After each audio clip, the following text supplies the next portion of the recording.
They were hunting us. We had to learn how to hunt them. You're awake. Very much so. They're coming back.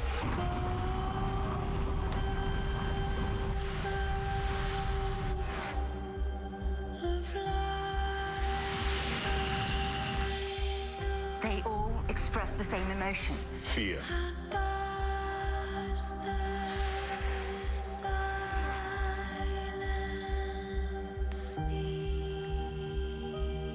They've gotten worse. Much worse.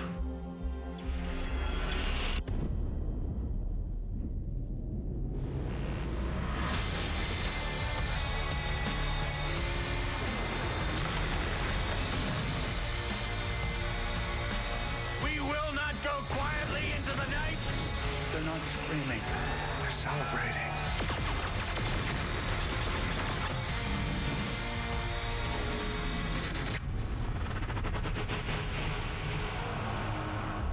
The night the ship turned on, I experienced the strongest vision I've ever had.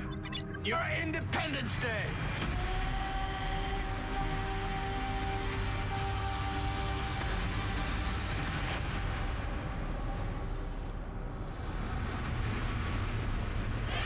The movie Independence Day Resurgence premiered yesterday, but this is race day in the shadows of the world's tallest arch in the St. Louis skyline. It's the NASCAR Camping World Truck Series from Gateway Motorsports Park.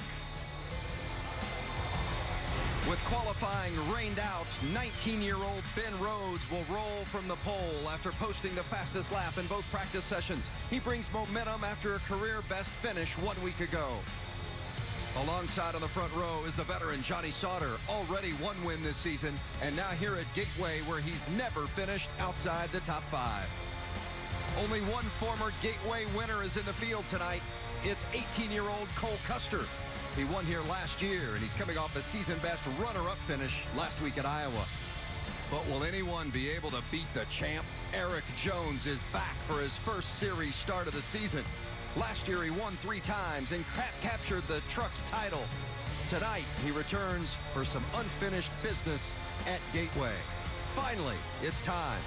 Let's go trackside for opening ceremonies. Gentlemen, we ask at this time that you please rise and remove your hats as Scott Air Force Base presents our nation's colors.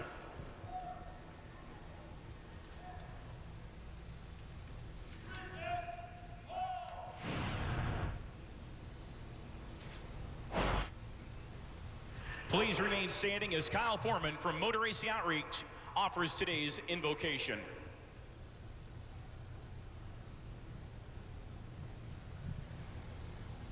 God, we thank you for this absolutely beautiful Midwestern evening, for another opportunity to come together and pursue those things that excite and energize us, for another opportunity to get together and race trucks this evening. God, as we prepare for what's ahead, I pray for these competitors as they strap in their machines.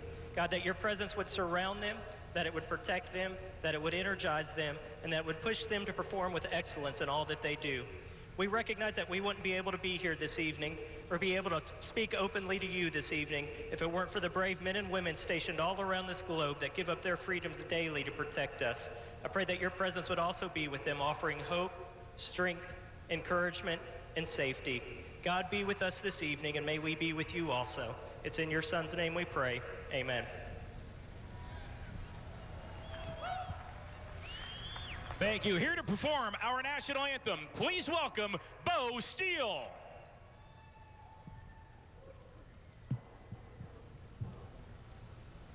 Oh, can you see by the dawn's early light what so proudly we hailed at the twilight's last gleam, whose broad stripes and bright stars through the perilous tide, oh, the ramparts we watched were so gallantly streaming, and rockets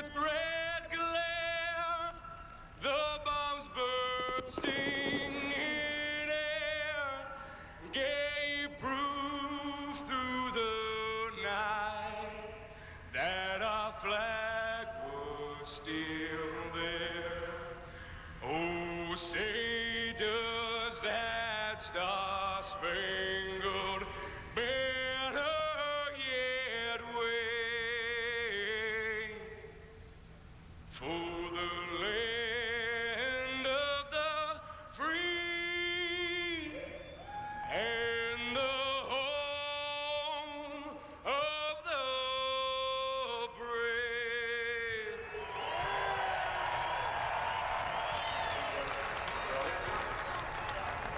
Let's hear it once again The for Bo fans are Steele. here.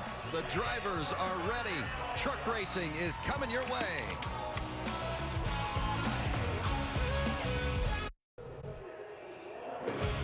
After about a 1-hour rain delay, the skies show that it's going to be nothing but a beautiful night here at Gateway Motorsports Park. We are just about ready to go truck racing, and we are glad of it. It's been a while, huh? Good to be back with you, and we've pedaled through the rain, and now it is dry, and it's going to be fun, along with Phil Parsons and Todd Bodine. I'm Vince Welch. 160 laps, 200 miles. Todd, how do you describe what kind of racing we're going to see here tonight? We are going to see incredibly hard races, just like we saw last year, like we've always seen at this racetrack. Last year we saw here John Hunter Nemechek underneath Matt Crafton for second, and he got loose and got into Matt. That was a move that he felt like he needed to do to get to the front, to get to that lead, and that's the kind of race that we're going to see tonight. And they're also, these guys, I think, some of these teams, we're halfway to the chase, and they haven't won a race. And I think they're feeling a sense of urgency.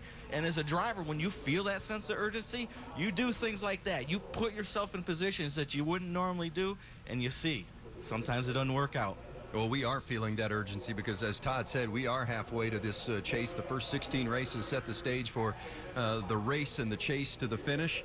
Are we going to see some of that pressure, some of that anxiety maybe play out tonight? I think so. I think, we've already locked 4 guys in. We have 4 of our drivers with wins. There's 4 open spots right now. I wouldn't want to rely on points to get in there. Just look back here just a few races ago. This is race 4 of the season.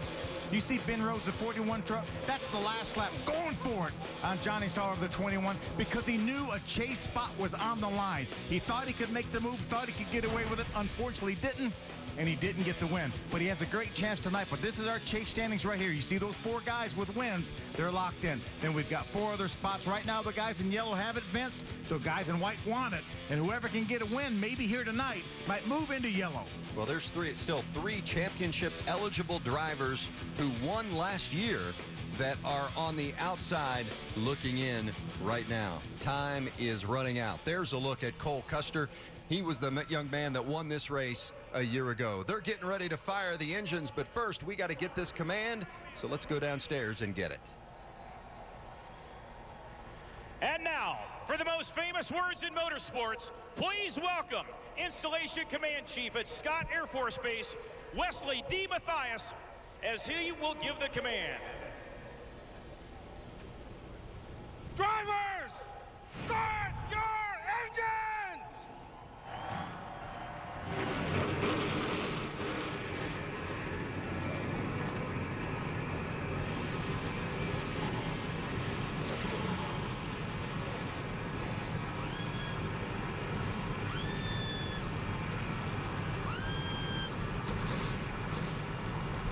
That's the command we've been waiting for. We've been delayed, but delayed no more. We're going racing when we come back to Gateway.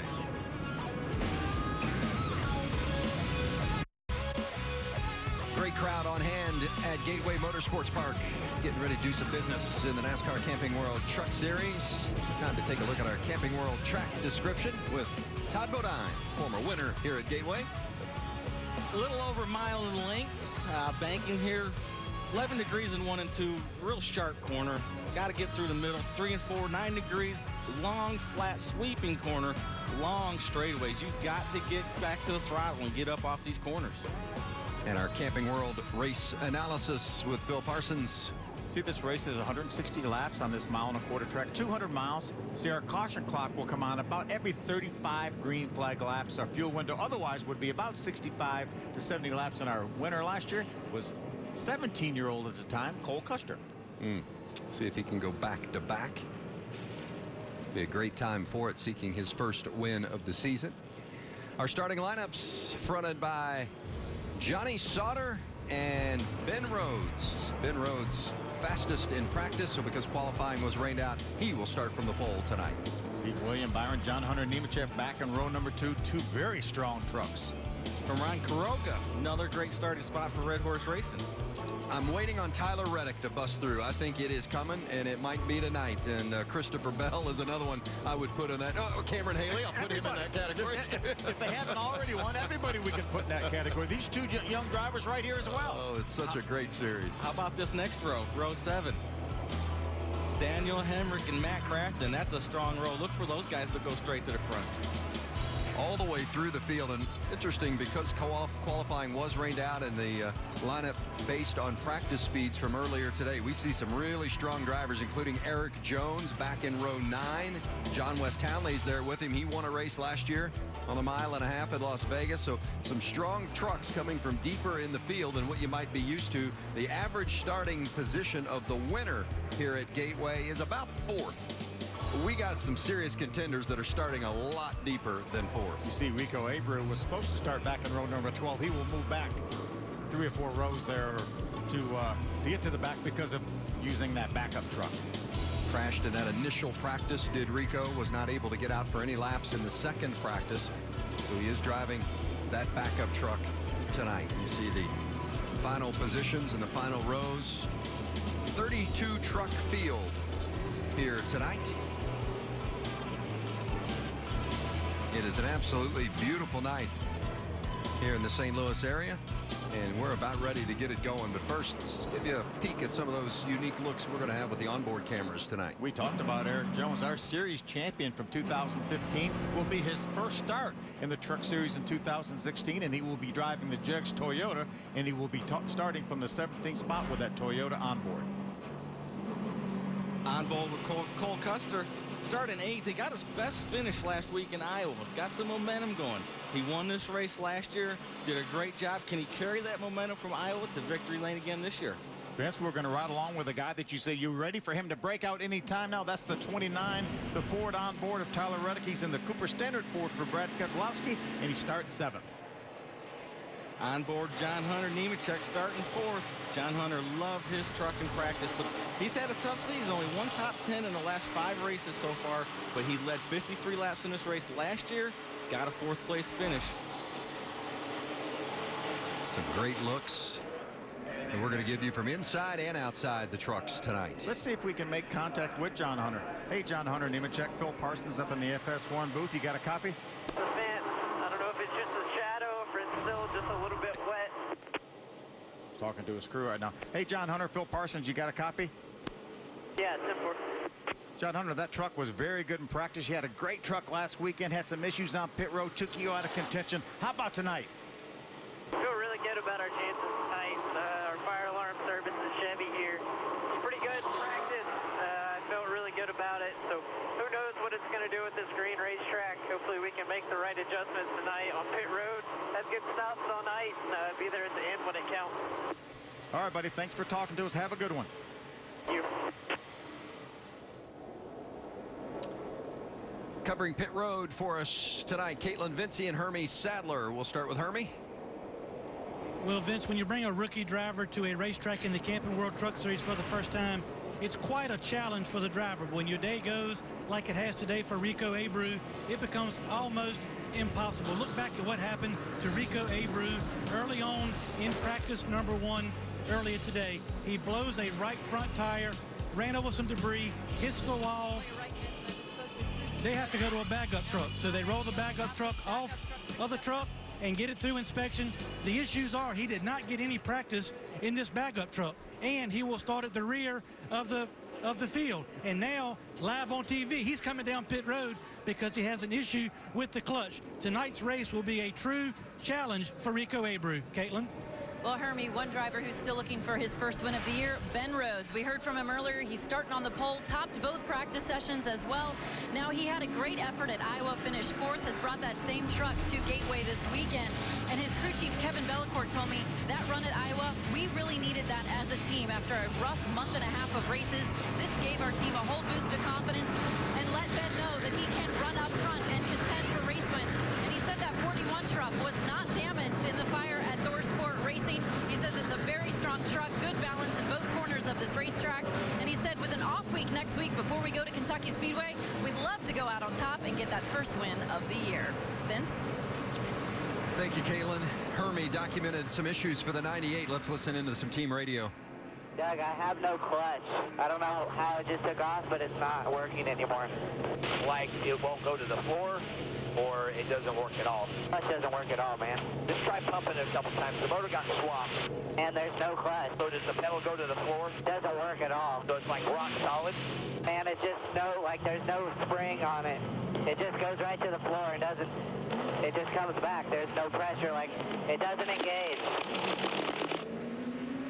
Certainly an issue for Rico Abreu, and they are going to send him out on track, so we'll see how that situation plays out. Certainly a difficult time for Doug George and that entire 98 team. Well, the pace truck will pull off, and we will get ready to go racing. After an hour delay, qualifying rained out. We're finally ready to drop the green. The truck's rolling toward the start-finish line. It's Ben Rhodes on the outside. Johnny Sauter right with him.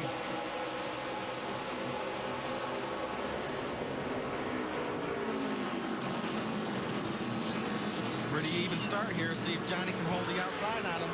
Remember, these are the two drivers that had that issue at Kansas we talked about just a few moments ago. Ben Rhodes and Johnny Sauter crashed going for the win at Kansas. Rhodes stuck it in there a little deep on Sauter. They collided, went to the wall. William Byron ended up capitalizing. Looks like Johnny Sauter's going to lead lap number 1. Rhodes not giving it up on the inside. Too wide through 1 and 2. See Johnny giving Ben plenty of room. No sense pulling down on his door there and making him any looser than he already is. John Hunter Nemechek in the 8 truck and William Byron in the 9 fighting for 3rd. Sauter finally scores that position from Ben Rhodes. Sauter in the lead at Gateway. Johnny said he liked his truck to be able to run that outside and make that pass. That shows you he's got something to work with.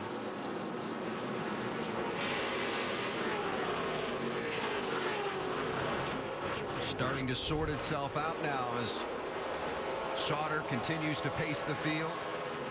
Look at our top 4. Matt Crafton trying to make his way up.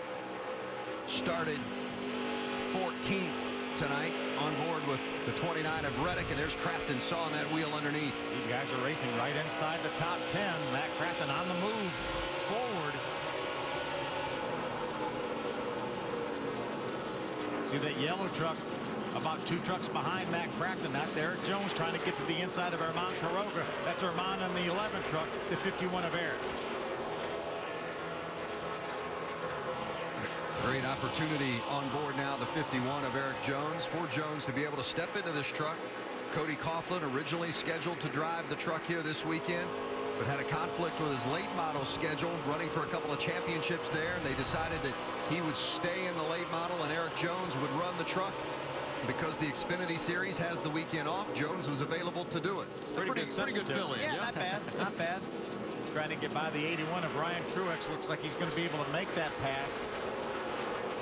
That moves Eric up to the 11th spot, or attempted to get in the 11th spot. Ryan's fighting back on the outside. But really impressed with what Truex has shown us this year in the Truck Series. Now, he's missed the last couple of races. Sponsorship's been an issue. But throughout the first 6 races of the season, boy, they really represent it. Yeah, they certainly have. And you would love to see this truck get the funding to run all the races. Shiki Hattori puts a great effort out here on the racetrack every time. Very impressive. The turn 3 and 4, the outside groove is there already. That's we saw that last year in this race, and it's already there now. Crafton holding on to 10th. Truex fading just a little bit as the inside line starts to make a move with Quiroga and the 24 of Kaz Grala. Good effort by Kaz Grala. He looked strong early on. He has the 33 of Ben Kennedy right behind him.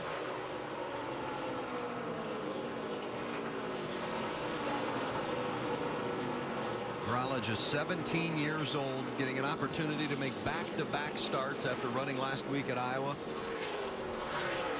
We've seen some sparks coming out of the 81 of Ryan Truex. He's driving it down in the corner and bottom and the cross member out. That's where those sparks are coming from. There's that 33 of Ben Kennedy. And now comes the 19 of Daniel Hemrick. Looks like Gralla got into the back of the 81 of Truex there just a moment ago. Bumped him, let him know, hey, we're here and we're coming. You need to make a decision and get out of the way. Keep an eye on that 19 of Daniel Hemrick. Very, very fast on average lap time in that second practice session. Felt like they had too many laps on their tires, so they didn't really need to practice that much more, or really couldn't afford to make any changes, so they quit early. It looks like he has a pretty fast truck.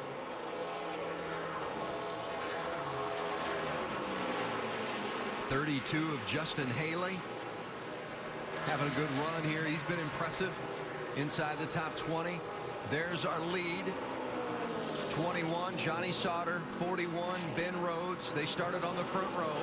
John Hunter Nemechek right there with him in third. We talked to John Hunter right before the race started. Said he felt like he had a good truck. Wanted to see what this racetrack was going to do early on. I think his truck's pretty much suited to this racetrack. There's the pack that's running about 13th through 18th. And there's some good racing back there. Yeah, saw the brake rotors glowing on Justin Haley's number 32 truck. Pretty early for that to be happening here with 9 laps completed. Justin's never run this racetrack, Phil, and maybe he's not realizing you got to take care of these brakes. You got to go a long way here, and you can wear them out and heat them up in a hurry. 13 drivers making their debut here at Gateway Motorsports Park. We see that line right there that Daniel Hemrick took getting in the corner. Really big arc, trying to get that run up off the corner to get back up underneath Ben Kennedy in the 33. Didn't quite work for him, though. 5th place, Cameron Haley. It's followed by Spencer Gallagher, Christopher Bell there in that 4 truck. Bell ran a lot of laps in practice today, and they were really pleased with the way that truck handled the number of laps that they ran. So anticipate this is going to be a truck that over the course of a long run could be good today. Yeah, it really didn't fall off much here. And that's the thing they were talking about with these trucks, is the pace isn't falling off that much. And Johnny Sauter looks pretty good, Hermie. Pretty good so far, Phil, but Johnny is complaining about the truck being too loose on exit of the corner, under throttle, especially off here at turn 2. Right now he's in some lap traffic with the 41 of Ben Rhodes right on the tailgate of that 21. But the crew chief of the 21, Joe Shear, did say earlier today that we like that this truck will react to change. So we'll see how long he can hold the lead, and if they work on that truck on the first pit stop, how it reacts for Johnny on the racetrack. Well, and remember, Johnny Sauter won the first race of the season. He began the year with that win at Daytona. You heard John Hunter Nemechek. It's hard to pass right now. It is right now, and he said, I can't go anywhere. But again, we're only 12 laps into this race here. Let's let these tires get some more laps on them and see if somebody starts slipping and sliding. And he's running third. He's only got 2 trucks in front of him, and they're the fastest trucks on the track. So that's not really a legitimate complaint, I don't think. You drivers are never patient, though. Never. You want to go, man. Especially a young kid like John Hunter. He knows one thing, and that's go fast. Well, you know, we heard Johnny not happy with his truck under the drive up off the corner, too loose. That's a minor adjustment for Joey Shear to make on a pit stop with tires. A little air pressure out of the right rear, get some forward drive back. You'd rather be that little bit of loose here than a little too tight, because too tight's too slow. That's exactly what Johnny told me. He said, I'd rather be a little bit too free, but if you get really tight down in 1 and 2, he said it just kills your lap time. If I have to take one or the other, I'll be a little bit too free. Really want to get that drive off, especially turn 4, and get down those the long straightaway here, where you see Sauter clicking off lap 15. The 3 leaders have broken away and separated themselves from 4th place William Byron. You got Sauter there in the front, Rhodes, Nemechek. There's our battle for 5th. Cameron Haley in that 13, Christopher Bell in the 4. Spencer Gallagher up in that mix. Yeah, Spencer actually just got by Cameron Haley to take over that 5th spot. Caution is out. Incident 63 blew up on down the on front the bottom. stretch. The 63 slowing down, and well, it's never a good sign when the smoke's billowing out the back. Now 17-year-old Jake Griffin. That's a hometown truck for the Mittler brothers. About 45 minutes west of St. Louis and got a lot of family and friends, and their sponsors are here. That's a shame to have that happen this early. He was running 24th at the time. Ran last week at Iowa, finished 21st. So and that is the truck that Christopher Bell got his only win last year in Iowa, or in Eldora. Really have a decision to make for these crew chiefs now. We've completed 15 laps. We know that a caution clock will be about 35 laps. So these crew chiefs know that they can go on fuel that entire distance till the caution clock would run out again. And so I think that's what most of these crew chiefs are going to do, is keep these trucks on the racetrack. Now, if you're back towards the end of the lead lap and you need an adjustment, come on and make an adjustment. But if you're one of those top 5, maybe even top 10 trucks, I think we stay on the racetrack. Only 4 sets of tires for this race. 1, of course, on the truck to start the race, and 3 in the pits. Really not enough tires for the number of stops you'd want to make. Yeah, we don't want to stop now and put tires on and then only give us 2 more sets of tires in the pits for 145 laps.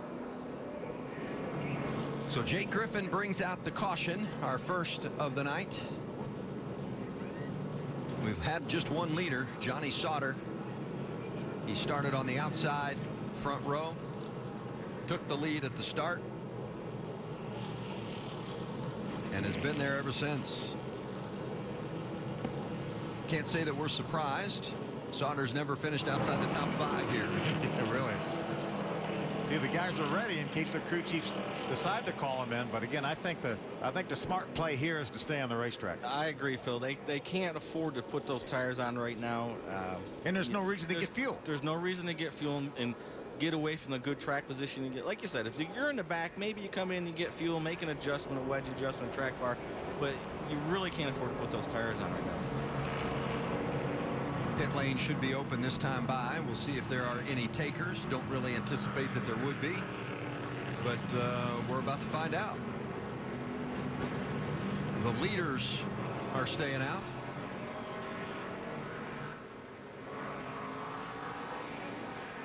Phil, I was very impressed with Ben Rhodes right there. You know, he obviously had a little bit better truck than Sauter, but very patiently just stayed behind him, seeing what he had, keeping in line, not making any crazy moves.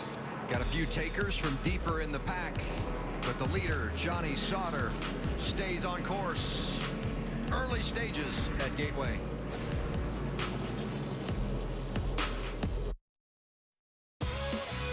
Under caution at Gateway Motorsports Park, 18 of 160 in the books.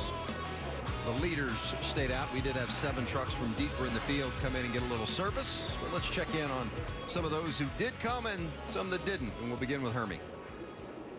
Well, Vince, the 17 of Timothy Peters came down pit road, and I got to tell you, today has been a thrash from the drop of the green flag for opening practice. This truck has been really, really tight. Timothy was visibly frustrated with this truck between practices. They missed the first 30 minutes of the second practice, completely rebuilding the suspension on this truck. They got it a little bit better as the day went on in the second practice, but they took advantage because they already had bad track position, came down pit road, made a wedge adjustment. He's still too tight, and put fuel in that truck. The 41 of Ben Rhodes, Phil Parsons called it. They really believe they are better than the 21 of Johnny Sauter. He is tight when he tucks up behind the 21, but they feel like if they can get out front, they can drive away from the field. Caitlin? Well, Hermie, similar to Timothy Peters, it's been an up-and-down day for Rico Abreu in the 98 team as well. Hit the wall in that first practice session, went to a backup truck, put the same setup from the primary into the backup, but issues early in the goings on those warm-up laps. The clutch went to the floor. It was not engaging. Checked in with the team. They said they topped it off with brake fluid, checked all the other connections. That seemed to fix the problem. The 98 team now holding down the 20th spot on track. Vince?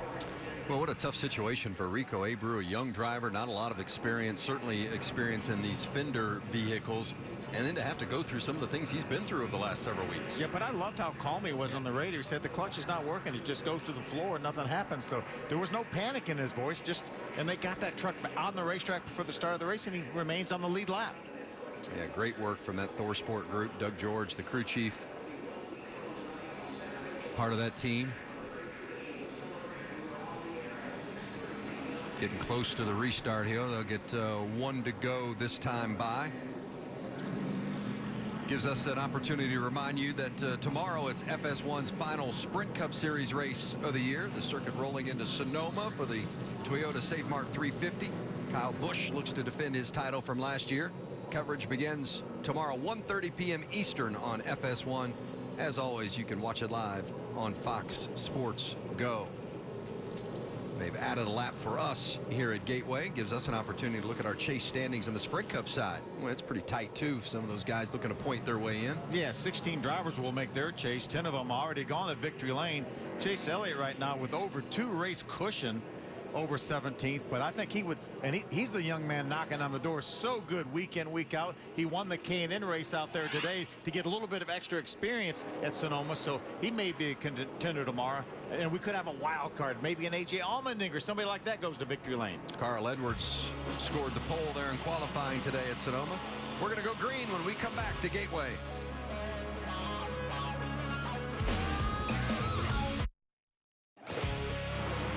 The NASCAR Camping World Truck Series from Gateway Motorsports Park.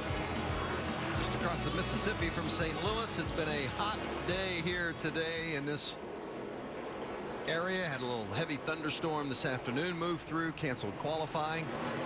Got started about an hour late before they dropped the green flag, but all looks good. Weather looks great the rest of the way. With Todd Bodine, Phil Parsons, I'm Vince Welch, Caitlin Vincey, and Hermie Sadler down on pit road. Glad to be here tonight. Race number 9. We're halfway to the chase. Drivers looking to earn a spot in the playoffs for a chance to run to the championship. Johnny Sauter on the outside, Ben Rhodes on the inside of row 1. The pace car is off, and we are getting ready to restart at Gateway. I like this decision by Johnny to go from the outside. It worked for him on the initial start. I'm with you on that one, Phil.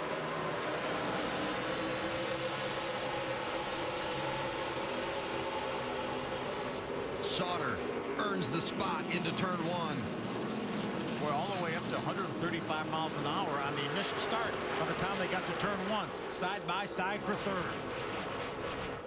William Byron trying to make the outside work. Gets around Nemechek, but now Nemechek fighting back on the inside. Cameron Haley right there in the 13, and here comes Tyler Reddick making it too wide. Yeah, Nemechek had a bad angle going down that corner. He had to try to block Tyler Reddick. That allowed William Byron to get the advantage on the outside to move up to third.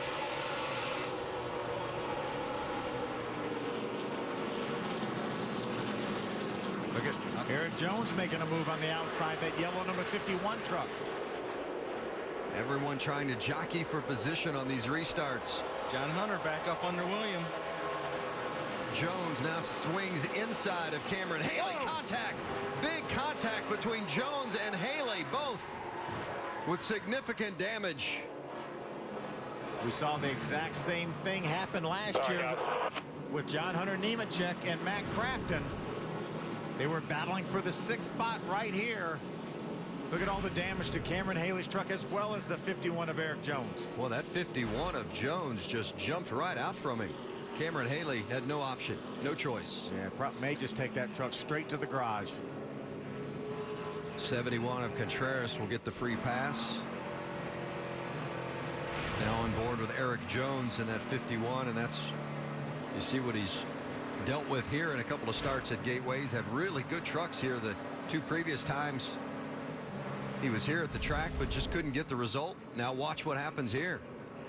Just lost it. Just got loose getting in the corner. Eric got up off the bottom, got right up against the 13, and it just sucked him around. It's just you know, this racetrack has a lot of aerodynamics. It's a fast track, and you enter that corner like that, you know, and Eric probably got a little loose getting in and had to work it up. That's exactly what happened. He just got a little loose getting in there, got right up into Cameron. And you need some more room. When that happens, you have to have some extra room to catch the truck, and unfortunately, Cameron was there. On board with Eric Jones. Outside 13. You could hear the rear wheel squeal just a little bit when that truck initially got loose. And you're so fast, probably in excess of 150 miles an hour getting in turn 3. Sorry, guys. Still in there. That's from Cole Custer's on board. Check up. Come on the bottom. 1 lane down. 1 lane. 1 lane. There you go. Cole did a nice job there. He realized that Shane Lee was the 07 was inside him, so he couldn't just turn hard left to miss him. Well, you heard Eric Jones come on the radio right away. 2 words. Sorry, guys. Yeah. He knew. Really, Jones got the least of the damage between the 2 trucks because Cameron Haley significantly damaged in that 13 Tundra. Yeah, Cameron's already lost 1 lap. They might as well just take their time, make sure they get it right. It's not going to be right, but get it as good as they can, because that truck really got into the outside wall pretty hard. Well, it's been a real tough break for, you see the repairs going on the 51 of Eric Jones, but for Cameron Haley, 25th at Daytona with problems, Kansas 19th, Dover 19th, Charlotte 15th, Texas 18th. I mean, this is a team that we were talking about contending for win the championship, and they just haven't caught a single break all season long. Didn't catch one tonight. Well, some of the front runners are on pit road, and let's check in with what's happening with them. We'll begin with Caitlin. Well, John Hunter Nemechek in that 8 truck, he said the last couple of weeks we've had strong, fast trucks, just have not had the finishes to show for them. You can see him there at the top of your screen. He told his team earlier, we are free in. It is really tough to pass. I think the air is pushing in on the right side, so you can see them there going ahead and making a 4-tire change for the 8 truck. Let's check in with Hermie. Johnny Sauter's truck is too loose. They're going to put 4 tires, make a track bar adjustment, lower it on the right side. He's down away Sunoco fuel. The 41 of Ben Rhodes, 4 tires Sunoco fuel. No adjustments for the 41. Sauter there went with 2 tires, right? Yeah, wanted to keep that track position. I think a lot of our front runners went with 2 tires. And I think what happened here was we were close enough that they felt like if they added 35 laps, which is what we would go with a caution clock, then they may be out of fuel, so might as well stop now. Little strategy being played. Still the early stages at Gateway.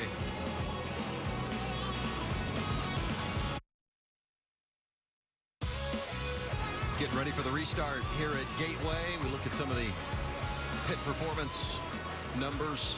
Some of those teams that struggled on pit road and some of those that were able to take advantage. See right there, the big difference, no tires for Christopher Bell.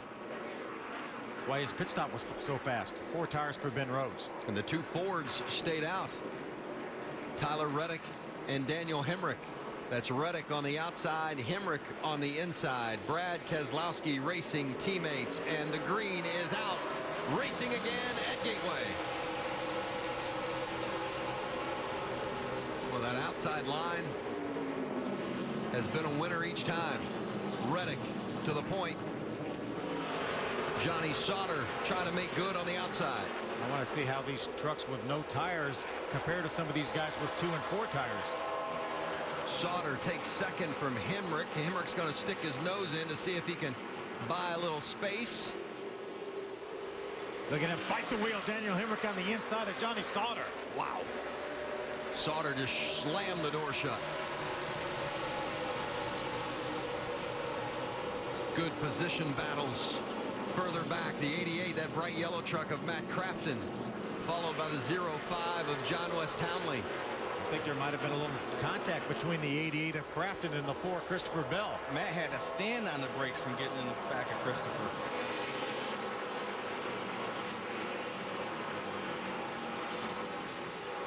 Spencer Gallagher, the 23 truck, trying to get under Timothy Peters. Remember, Timothy been struggling, stopped on the first caution.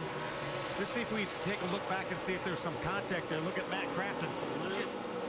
Just a little bit of a nudge. Look at the 24 of Cass Crowley. He got turned around back there behind him as well. Trying to stay off of everyone else was still the 4 and the 88 side by side. They're going to go by the 17 of Peters. It's been a struggle all weekend for Timothy Peters in that 17 group. But boy, what a battle between Christopher Bell and Matt Crafton for 6th place. That momentum on the outside. Christopher get back by and get in front of him. Got to be careful driving down to the corner on the inside. Matt Crafton's the veteran. He knows that. He'd like to make the pass up off the corner, not going in the corner.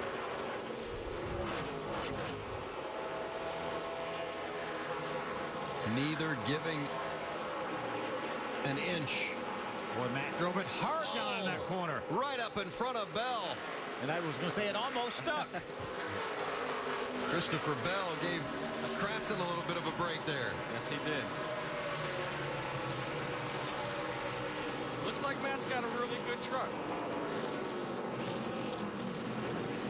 The 29 is Tyler Reddick. He's your leader. Johnny Sauter has squeezed into second beyond Daniel Hemrick.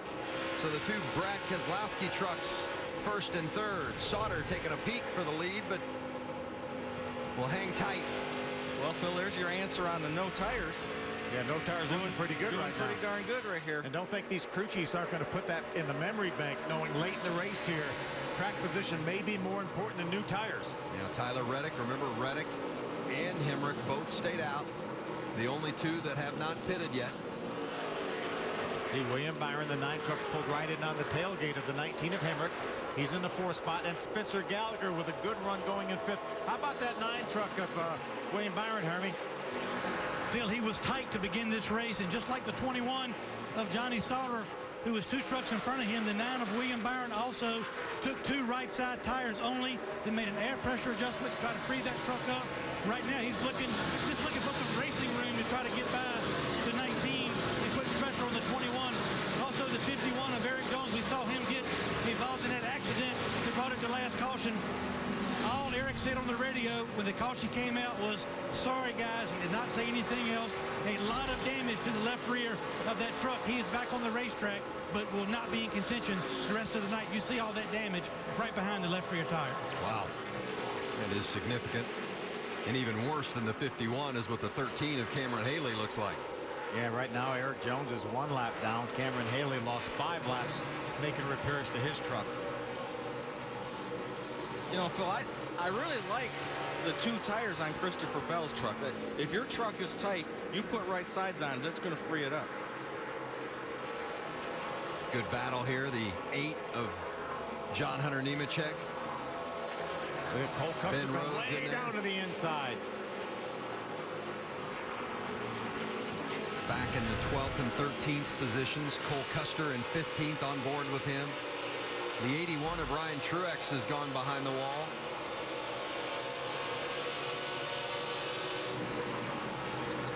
Tyler Reddick still holding on to that advantage at the front. Johnny Sauter pressuring. I think Johnny Sauter knows that that 29 truck stayed on the racetrack, knows that he has fresher tires than the 29 has, as we see Ben Rhodes get down to the inside of the 8. These guys are going to be around one another all night long, aren't they?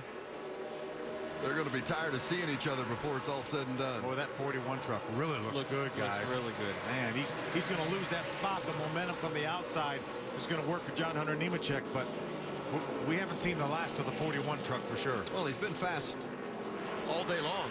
Fastest in both practice sessions. As a rookie, got an extra set of tires, so there's a little bit of play in that. But still, there's no question the 41 has been rock solid here today. He's got to show some patience. We got to get to the end of the race here. Look at John Hunter way up the racetrack. Rhodes trying to take advantage. Coming inside, gets the spot back. Looked like John Hunter just missed that corner down there. He was lapping around Cameron Haley. Misjudged the entry of the corner. Probably got in there a little deep and didn't realize Cameron was going to slide up the track. Herman Quiroga, Kaz Grala right there in front of the 41 of Rhodes. See Ben moving in the inside of the 24th of Kaz. Kaz went up the racetrack much like John Hunter did the last lap. Rhodes continues to march forward. Next in his sights will be Herman Quiroga. Now these guys sliding up the racetrack like that, Phil, you get a guy underneath you and you have a tendency to overdrive it getting in the corner, trying to keep your position. Truck break a little loose and you got to drive it up the track to save it. We've had a couple of yellows tonight. As you see the caution clock up in the upper left-hand portion of your screen, it has not come into play this evening, but approaching the 13-minute mark. Jake Griffin blew up early in the race, lap 15, and then Eric Jones and Cameron Haley got together lap 24. Brought out the cautions both times. Yeah, I'm sure that Doug Randolph, Tyler Reddick's crew chief, and Chad Kendrick, Daniel Hemrick's crew chief, did the math. They realized we restarted on lap 31. We'll probably go about 35 laps before the caution clock comes in. With the caution laps, that puts them at 65, 66 laps. They should be able to do that. Wow. John Hunter Nemechek barely getting through, squeezing past the one of Jennifer Jo Cobb. You can't let yourself get locked in by a lap truck here. It'll absolutely kill your momentum up off the corner. And you can get passed by a couple people. Let's take another look at this right here, guys. Blue truck on the bottom. Gonna get hairy. The spotter said it's gonna get hairy. Thanks. Yeah, thanks a lot. How about Ben Rhodes continues his march, trying to get underneath the Zaxby Chevrolet of John West Townley. That's a battle for the 10th spot, and he gets underneath him. Wow, the 41 of Ben Rhodes is on a rail. And being very patient, one at a time, gets to him, sets him up, makes his move, and passes him. Career best 4th last week at Iowa, really carrying the momentum. You can see it in his demeanor, hear it in his voice. John Hunter Nemechek's keeping a close eye on him. He's got a pretty fast truck as well. Yeah, as fast as Ben Rhodes' truck is, he's only 2 truck lengths right now ahead of John Hunter Nemechek. John Hunter's keeping pace with him. Watch that shot out of the front of John Hunter's truck, and Ben Rhodes is really arcing his truck in the corner, and that's a sign of a very stable truck. That'll make it fast through the middle of the corner. There's our top 4. Tyler Reddick, the leader. Johnny Sauter, 2nd. Daniel Hemrick, 3rd. William Byron, 4th. Don't think that every crew chief up and down pit roads not taking notice of the fact that these 29 and 19 trucks are running extremely well without putting tires on. They're going to remember that when it comes time for their last pit stop. Yeah, all the other trucks have pitted except for those 2. Christopher Bell is another one of those trucks. He came to pit road, did not put any tires on, and he's only fallen back to the 7th spot. So I think a good move for Jerry Baxter and his guys. Well, we saw in practice, Phil, that these tires in a 45, 50 laps on the tires, they didn't drop off a lot. 4/10, a couple of them 5/10, but they really repeated every time out, and that's good consistency. They'll be able to do this at the end of the race. You're watching Sauter follow Reddick. Sauter seems to be a little better maybe in 1 and 2. Reddick a little better at the other end. Yeah, Johnny told me if he had to pick a corner to be good, and he wanted to be good in 3 and 4 to get that momentum down that long straightaway. And it's about making these straightaways longer. That's the key to this racetrack. Well, and also here, Phil, if Johnny's truck is still a little free, running behind the 29 truck, aero tight, aero push, it's making his truck better, not abusing the right rear tire, and that'll pay off longer down the road. See Matt Crafton back there in 6th. He's another one of those trucks that came and got fuel only. Crafton, John West Townley, Christopher Bell, they came to pit road, but they did not take tires. Neither did the leader, Tyler Reddick. It's the longest green flag run of the night so far. We're 48 laps in at Gateway.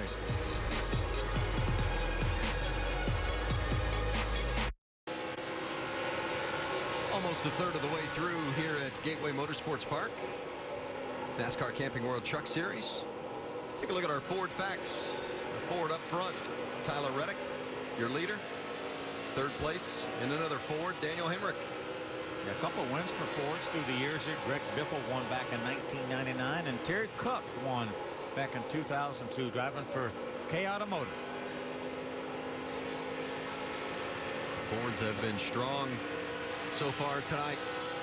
Reddick and Daniel Hemrick chose not to take tires on that pit stop, kept their track position. Hemrick has now slipped back to 4th as we saw William Byron get by during the commercial break. Yeah, Daniel's truck's pretty loose right now. Still hanging in there in the 4th spot. These guys ran side by side while we were away at commercial break for about 3 laps, didn't they, Todd? Yes, they did. Daniel really, we saw him in practice actually running out there just to see how his truck was, and it paid off because it allowed him to run out there without an issue. Caution clock approaching the 5-minute mark. Let's get more on Hemrick with Caitlin. Well, Vince, this 19 team has had 6 top 10s so far this season, still looking for victory lane. But talking with Daniel before the race, he attributes some of those good numbers to the relationship he has with his crew chief, Chad Kendrick. And they spent a lot of time together at the race shop working on the trucks. They also go road biking with several other members of the 29 team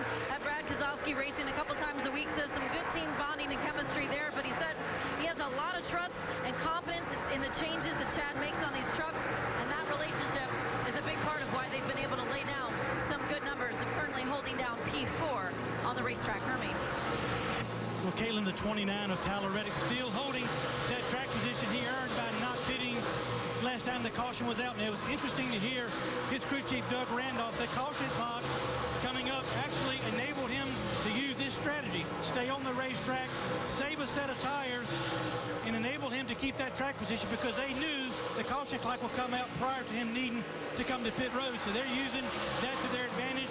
His truck is loose, going to the throttle. They'll make some adjustments for Tyler in about 4.5 minutes, if not before, when the race goes on to caution. Well, we talked about Tyler Reddick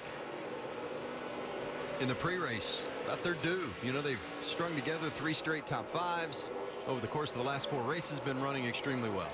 You know, normally I would totally agree with what Doug Randolph did, trying to save a set of tires for the end of the race, but their truck leading this race without any tires kind of throws that out the window. How about Johnny Sauter getting really loose there, opening up the bottom for William Byron. Byron into second. Johnny talked about his truck being loose, and putting right side tires on, Phil, normally makes a truck looser. I mean, you know, unless they made a big adjustment in air pressure, I don't see where that was going to be an advantage for him. I've been so impressed, though, with Tyler Reddick and that 29 truck being able to hold this lead. This is Johnny getting loose there off of 4. Whoa! Almost into the outside wall. And William took advantage to take over that second spot. As closely as Byron was following it, it's a good thing that he didn't get into the back end of him. Yeah, heads up driving by William Byron once again. Tyler Reddick, the leader. William Byron now has moved into second. Byron has won back-to-back races. Already a 3-time winner this season, just 18 years old. Stalking the leader, Tyler Reddick. Only about 5 laps away here from the clock running out. Doug Randolph, the crew chief, has said they are so close to a breakthrough performance. We're seeing that kind of run here tonight. 34 laps led for Reddick. Johnny Sauter led the first 26. Reddick has led the rest. I bet William Byron, another racetrack that he comes to for the first time, there he is knocking on the door of the lead. Hasn't led yet tonight, but right now he probably has the best truck on the racetrack, but just taking his time. He knows that the caution clock's going to come out here in another 3 or 4 laps, so no sense pushing the issue. That's the one thing that's really impressed me about William is his race presence and be able to put himself in the right position knowing the situation he's in. You know, like you said, Phil, not pushing the subject here. He could go up there and get on the back of him and try to get him loose and get the lead, but like you say, taking his time, one at a time, and he's at the front. Caution clock under 2 minutes. Matt Crafton is 6th. Caitlin? And Vince, he told me before the race, by the end of final practice, he was pretty pleased with the balance in that truck, but he also said with the rain shower, the cooler temperatures, and no sun, this track will free up a lot, and these trucks will be a lot freer, and that seems to be exactly what he's experiencing now. Well, I'm a free side right now, Junior, just trying to make everything come to me. 4, 3 everywhere. Yes, copy that. And although he's never won here, he's made 12 starts at this track. He says, I like this racetrack, but it doesn't like me. But he says it reminds me of the old Phoenix track before the repave, but it's definitely a challenge for drivers with how different the 2 corners are on this track. The 88 currently holding down the 6th spot on track. Vince. Thank you, Caitlin. With all the success that Matt Crafton has had at the various tracks around the circuit, a 13-time winner. The feeling is probably just a matter of time until he and St. Louis here in Gateway get to be a little more friendly. Yeah, it's hard to believe that 5th is his best finish here at this racetrack. Under 1 minute remaining on the caution clock. Let's give a shout out to Spencer Gallagher. What a great run he's having. Staying out of trouble, just biding his time right here, running by himself. Got a good truck. Got some company with Crafton pulling up to the tailgate. Gallagher in 5th, Crafton 6th. Spencer Gallagher, part of that 4-truck GMS effort. Johnny Sauter, of course, running 3rd. Kaz Gralla, Ben Kennedy. Just seconds away from the caution clock running out. Matt thought about jumping down to the inside as they exited turn number 2. Now he's going to try to stick that nose up in there. He just knows that if he gets in front of Spencer, he gets to pit road. One trunk suitor.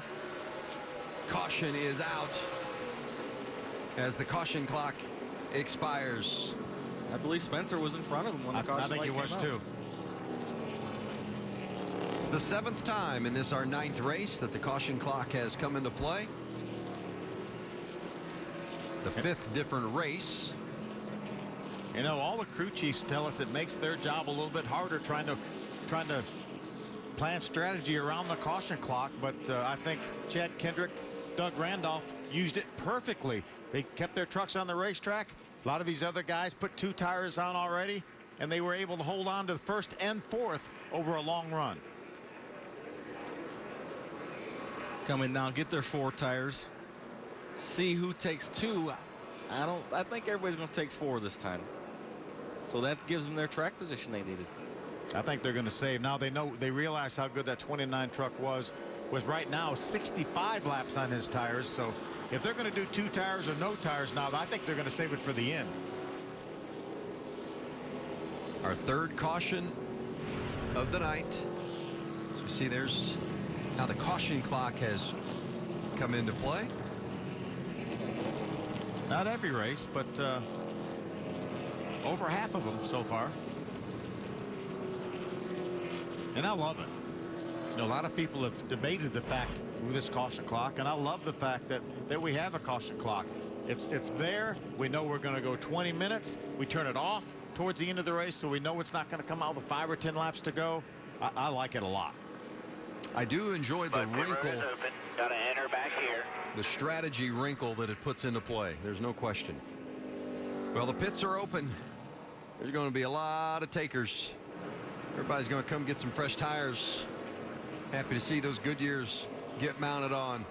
Now back it out, back it out, back it out, back it out. Tyler Reddick, the leader.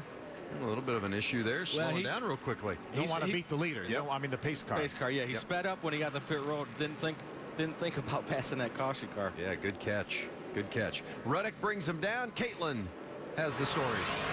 Well, Daniel Hemrick has had a strong race all weekend long, and he told me that his previous experience here he felt like was going to be very beneficial to him because it cut down on the learning curve.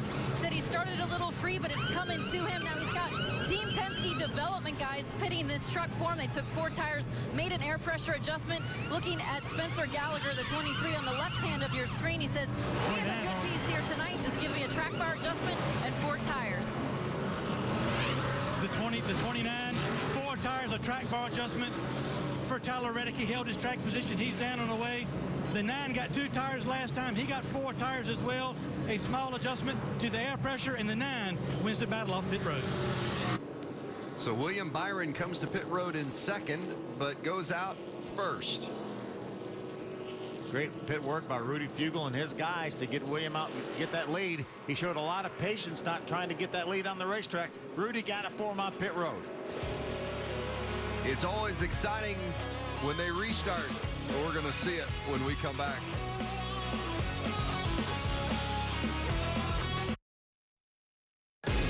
Hey, tomorrow, don't miss Leo Messi as he looks to lead Argentina to its first Copa America title since '93, taking on defending champion Chile. Coverage of the Copa America final tomorrow, 6:30 p.m. Eastern on FS1. You can watch it live on Fox Sports Go. Great effort by the Americans making the semis this year. Oh, Messi is so good. Oh, so fun to watch. Hey, the 23 of Spencer Gallagher came into the pits 5th, leaves 11th. Yeah, you can see his pit stop, 21 seconds. The right front tire wouldn't come out from under the right front fender. The tire changer had to pull on it and maneuver it. That took a little bit extra time, lost 6 spots. Yeah, the way they do these front ends now, the tires don't drop right out, and it's murder on the tire changers. Tyler Reddick is on the inside. William Byron on the outside. Restarting at Gateway. Look at Matt Crafton right tucked up behind William Byron on that outside. The outside line has prevailed each time. Reddick trying to hang on the inside, but it's not going to work. How about Matt Crafton? He may take over the 2nd spot here, and he does. How about Christopher Bell? Look at him trying the outside on Crafton. We talked about how good Christopher Bell was in that second practice session, guys. Daniel Hemrick inside Christopher. I think Christopher had to slow down a little bit because they had a bit of a block from Matt Crafton. That opened up the bottom for Reddick. That was Reddick. There's his teammate, Reddick's teammate, Daniel Hemrick, right up behind him. Trying to sort themselves out after that restart. It's definitely a place to make your move, and Reddick went from the front row back to fourth, maybe going to fall into fifth. Daniel Hemrick spins and some contact, trying to get past his teammate Tyler Reddick. Or it looks like minimal contact. Really fortunate. The battle for fifth between a couple of teammates. You see that all the time getting into turn 3.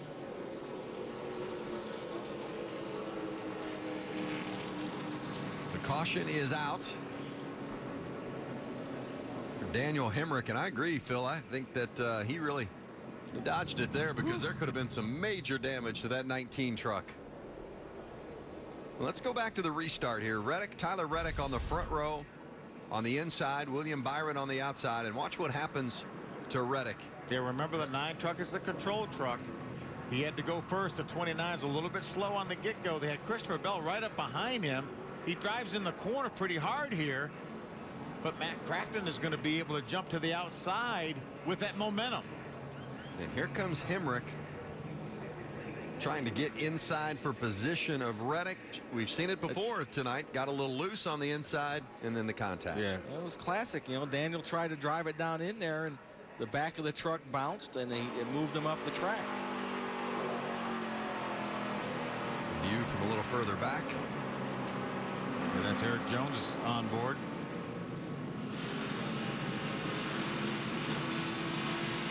Come on the bottom. Keep coming bottom.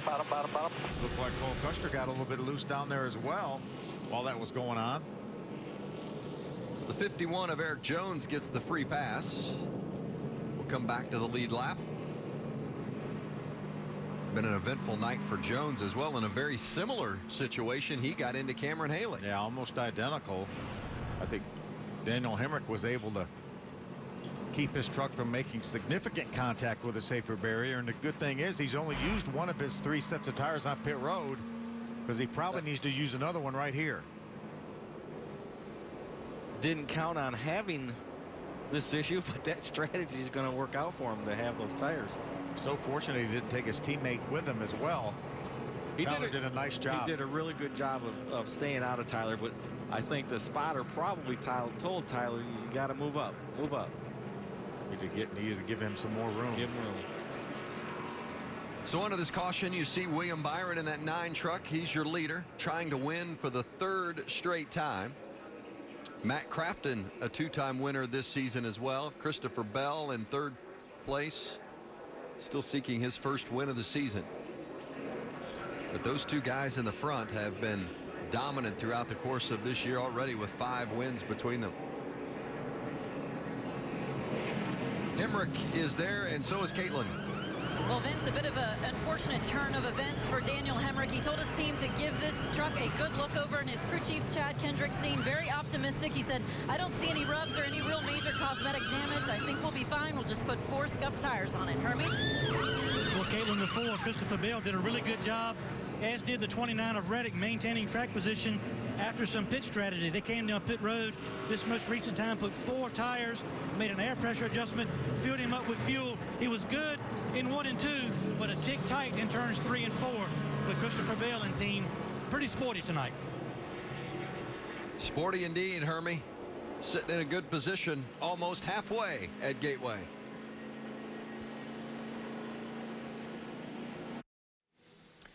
Getting ready to go back green here at Gateway after that yellow featuring a near collision between a couple of teammates. Let's get a check on one of them with Hermie. Tyler Reddick has some contact on the racetrack with his teammate. Time to go racing.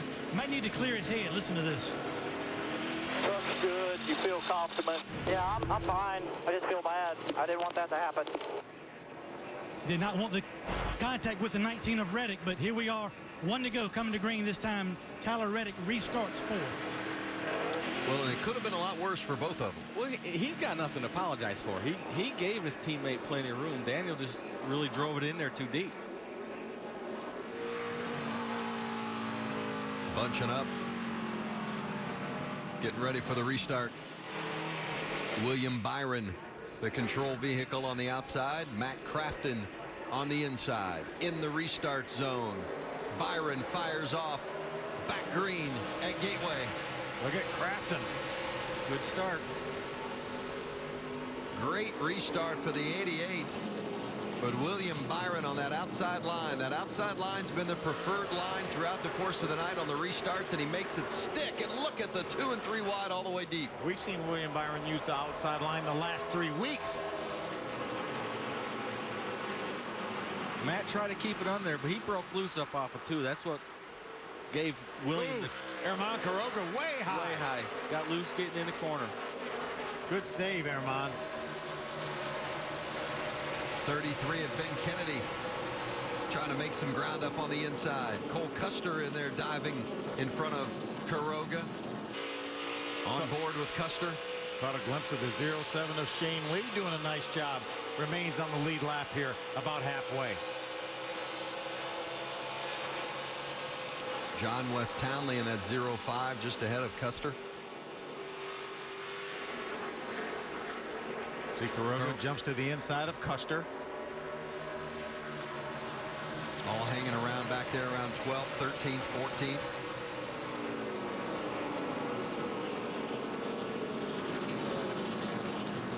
And Kennedy's going to move to the outside, the 33 truck. The outside, the preferred line on the restart, but it's been hard to make up positions once the field gets going and gets spread out a little bit. It's hard to jump to the outside and really make that pass work. Yeah, right after a restart, as you mentioned, Vince, that's when it seems to be the best.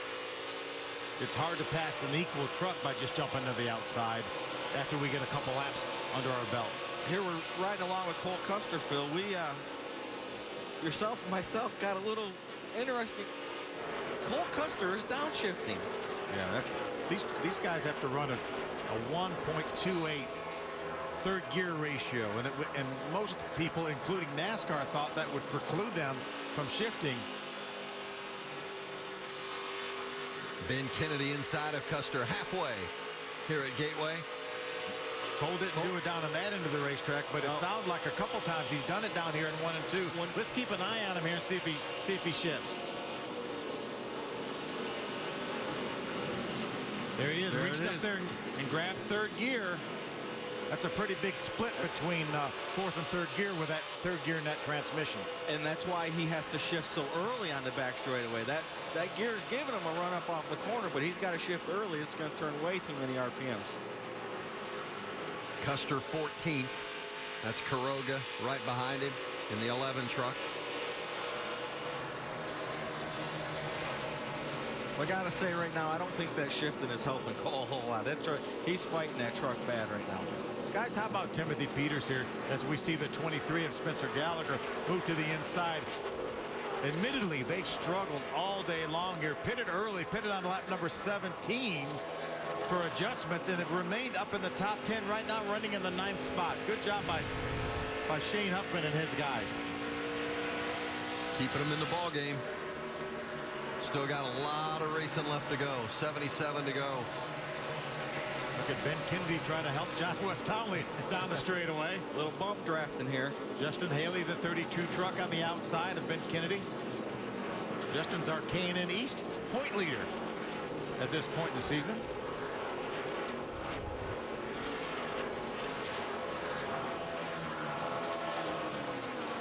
Kennedy's had a couple of nice back-to-back weeks. Building on that momentum. You heard him talk about working with crew chief Joey Cohen and the consistency that that's going to provide. Hopefully will bode well for that team.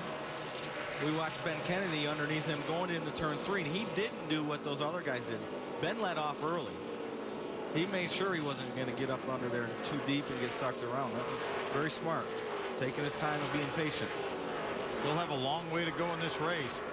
Still 75 laps to go. Custer looking to make it 3 wide. Charges into the corner. Right where we've seen drivers get loose. He's able to hold on to it. Very wisely gets out of the spot and lets those guys race it.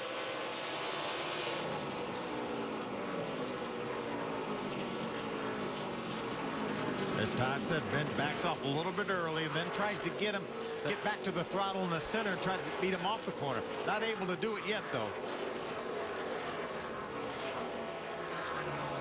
You can tell he's got a little more speed than Haley through there, but he just can't quite make it stick just yet. And give Justin a little credit. He's given him enough room to not get sucked around, but right there he got a little loose and Ben made the pass. Cole Custer going to get by Haley as well, and Eric Jones trying to make it 3 for the price of 1. That shows you how much that loss of momentum affected him. Look at all these trucks racing here. See Daniel Hemrick fighting back here. He's not out of this thing yet. With all that damage that Eric Jones has to the left rear of his truck, and he's in the 15th spot. Yeah, Bono Mannion has had the opportunity to continue to work on that truck during these caution flags. But if there's one spot on the truck that's not going to affect the truck, it is the left rear. So that's the one good thing. Still not helping. Still not helping. It's sticking out a little bit. That's a little straightaway speed. And it does look like the left rear spoiler is standing up a little more than it normally would be. See Hemrick trying to make the move to the inside of Haley. It's a battle for the 15th spot. Herman Quiroga sticking his nose in there, trying to get by Haley as well. Haley slipped up, lost some momentum, and he's really given up some spots. Here's Rico Abreu. Well, the night started off poorly. He came to pit road before they'd even completed a lap, said he has no clutch. There he is, 19th on the lead lap. Yeah, right behind Shane Lee. In a backup truck, we should point out. Shane Lee having a good run, that Leadboard Toyota. Running up in the top 20.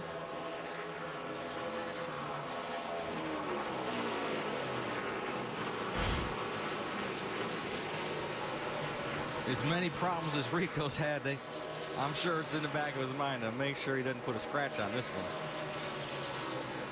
No scratch on that 9 truck. It is flying out front. William Byron putting it to him again tonight. Here's John Hunter Nemechek in that 8. Hey, anything you can do, you got to do it. That means getting the spot.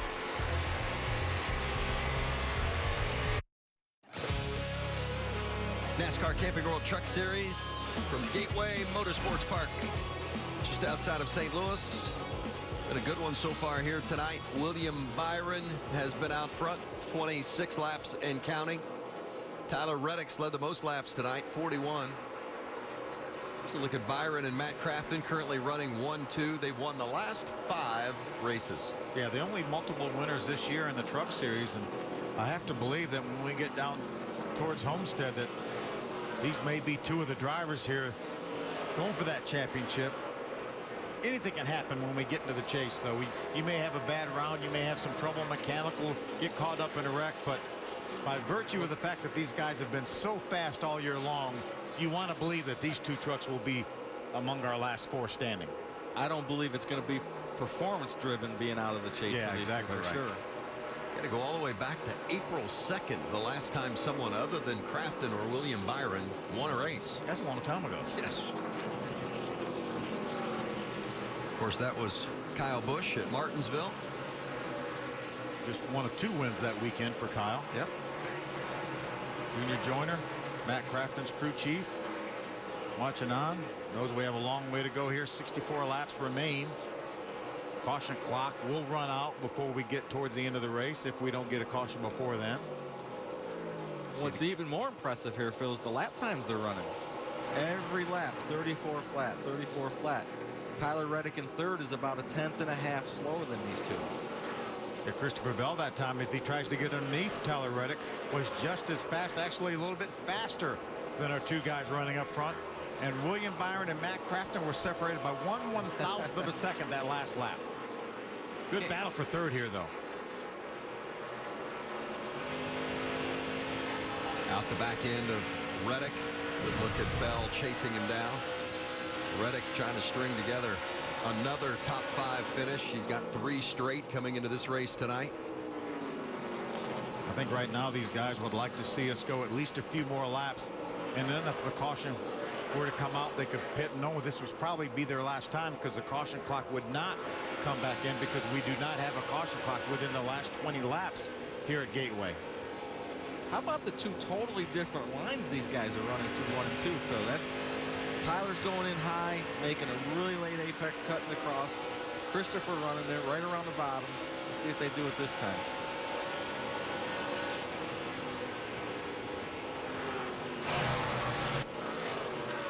They're way up on the outside. Yeah, we saw that outside groove come in here last year. Tyler's truck didn't make that cut in the middle, though, to get back to the bottom and get that run off. Allowed Christopher to gain on him. Christopher Bell came on the scene last year, that impressive win at Eldora. Full-time competitor in the Truck Series this season. He needed this good solid run here tonight, Vince. A little bit of a confidence booster for that team. They've had a variety of issues. They had a solid effort last week, finished 9th at Iowa, but missed the shift at the start of the race at Texas the week before. Didn't even complete a lap. Of course, we saw early in the season, and we'll continue to see that video for years to come, of Christopher Bell at Daytona in the season opener, barrel rolling down the front stretch. They got off to a rocky start, 16th, 26th, 19th. How about this guy right behind them right here, Phil? Yeah, Ben Rhodes got by Johnny Sauter just 1 lap ago to take over the 5th spot. You see John Hunter Nemechek now racing with the 21 of Johnny Sauter. We know how good these 2 trucks were at the start of the race, the 41 of Rhodes and the 21 of Sauter. See if they can make their way back towards the front. Certainly looks like Ben Rhodes is headed that way. I really like Ben's truck right now. The line he runs in 1 and 2. If you can do that all night, you're going to be at the front at the end. Really tough, though, once the restart happens and the field starts to sort itself out. You know what? Really tough to gain ground and make those passes. You see that caution clock just under 6 seconds to go. That's going to be about 11 or 12 laps. I'm thinking 2 tires here as we see Christopher Bell trying to get that 3rd spot away from the 29 of Reddick. Not able to do it again. Man, he's been working on Reddick lap after lap after lap. I want track position on that last pit stop. Can't make it stick. Not yet. Well, he let up. He was smart. He didn't drive it down in there, and Tyler gave him plenty of room. Still can't complete the pass. These guys find themselves 4 seconds behind our leader, William Byron, right now. Caution clock at 5 minutes. See the damaged truck of Cameron Haley right in front of Reddick. William Byron pulling away from that a little bit. About 3/4 of a second. That's about where they've been here for the last several laps. Let's see what Matt can do. The last lap he was a couple tenths of a second slower. I think he caught a little bit of traffic the wrong way. That lap he was actually 5/1000 of a second faster than William Byron. More on the 9 story with Hermie. Rudy Fugel is a crew chief for William Byron. You've been on 2 tires once, in 4 tires once. What will be the strategy next time you come to pit road? Yeah, it's hard to tell. Yeah, I'd like to have 4 tires on it, but I think you got to stay out front.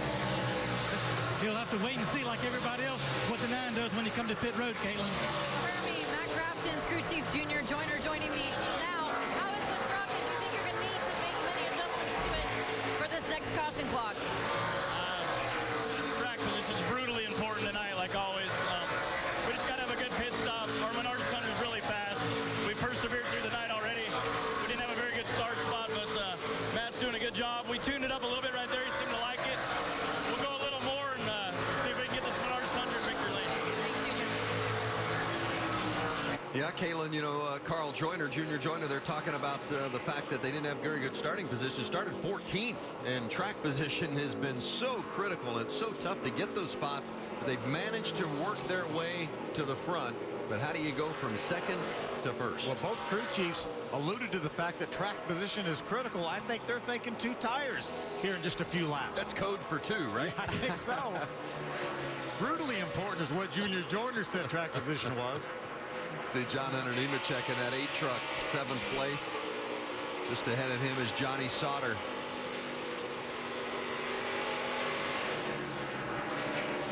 John Hunter gets a little loose coming off. We heard Johnny talk earlier about his truck being loose. Right now, it looks like they might have over-adjusted a little bit. Got a, still a little wiggle there. Still a little too free. Take a look at the telemetry left side of your screen there. See the speeds these guys reach here on the backstretch. Just shy of 160 miles an hour. There's a battle for a spot inside the top 10. Kaz Grala gets a little bit loose on the bottom. Trying to get by Timothy Peters on a battle for ninth. Timothy didn't give him a whole lot of room getting in there. Kaz did a great job to not get that thing turned around. Kaz Grala, it's a name we're going to hear for a long time in the Truck Series and beyond. Just 17 years old. He really does a nice job. Did a real nice job using Cameron Haley for a pick there. He drove it down in the corner. Did you see the left front smoke?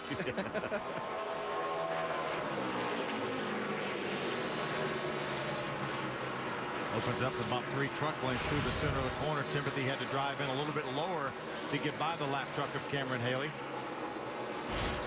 Peters still doesn't quite have the truck.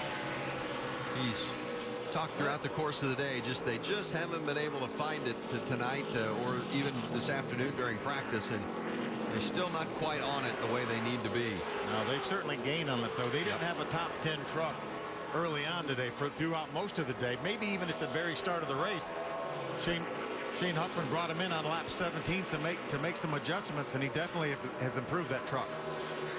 It's really hard to make adjustments with air pressure and wedge and track bar that's going to overcome something that you've got in a truck that's not working, a spring or a shock. So, yeah, you're right, Phil.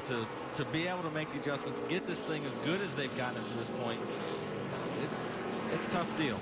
Caution clock under 1 minute. Remember, 2 tires is the key here, guys. Track position so critical, as we heard the crew chiefs from the top 2 trucks mention. You don't want to give up that track position. We've seen no tires hold on at the front.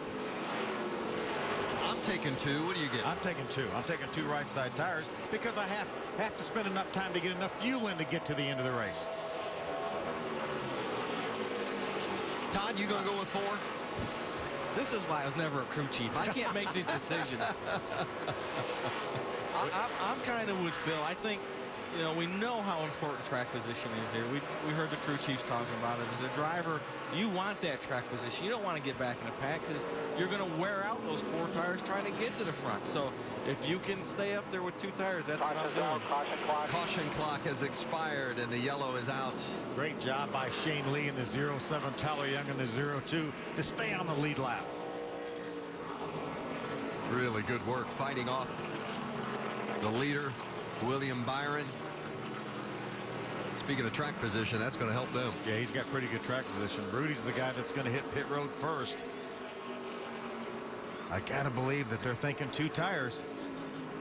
Will somebody, and again, I don't think it would be much of a gamble to put no tires on because you're going to have enough fuel to go these remaining 45 laps or so. So you're going to have to put fuel in it. You might as well put right side tires on. I don't think we've sold Todd on the right side tires yet, Vince. He's a driver, though. You know, he's I want him to take 4 because that's what, you know, I want the other guy to be further back. Exactly. I think Rudy kind of gave his hand away a little bit. Well, I think Junior said it was unbelievably important. So you got to keep that track position. Brutally important is what Junior Joyner said. Travis Quapple, by the way, got the free pass on this caution. So as it stands now, William Byron, Matt Crafton, Christopher Bell, your top 3. Boy, now is not the time to have any mistakes on pit road. Don't speed, don't pit out of the box, don't let a tire get away. Here with 47 laps to go, that will ruin your night. But now let's go back to the tires again. If they don't change left side tires, they're going to have a bunch of laps on those lefts at the end of this race. I don't know what the tire wear was on the lefts in practice. I think if I'm a crew chief, that's what I'm going to go by. Yeah, are those lefts going to be down to the cords at the end or not? And remember, a lot of these teams working with crews that they don't normally use during the course of the season, because so many of these teams might use a Sprint Cup Series pit crew, but because of the race in Sonoma this weekend, most of those pit crews are with their Cup teams and not here pitting the truck teams. So a lot of these teams with different groups of men going over the wall than what they normally have. Well, we've got about 45, 50 seconds to decide whether we're going to do 2 tires or 4 tires. Well, I don't know what's taking you so long. I've already made my decision. I already made my decision 5 laps before the caution came out. And this is where I used to tell Mike Jr., just do what you think's right.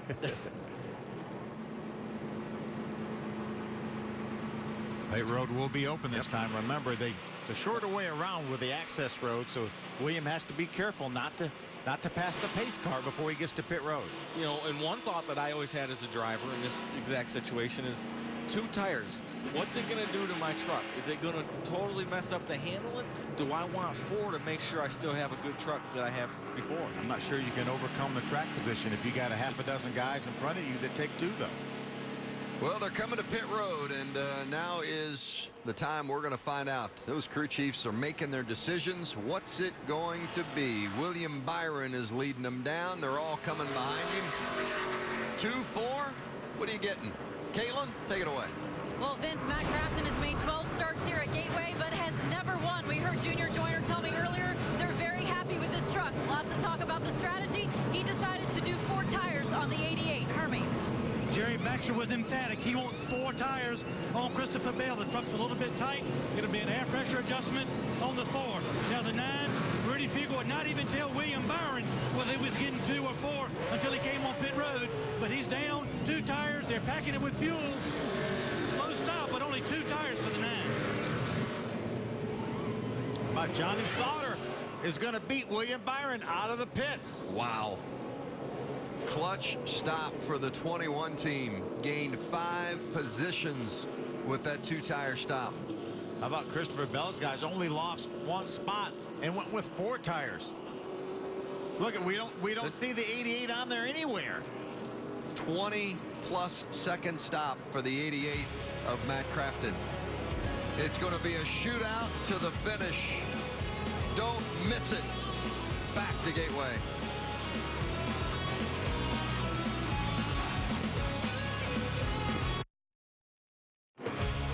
Better pull those belts tight. We're getting ready to restart at Gateway, and it could be the race-deciding restart.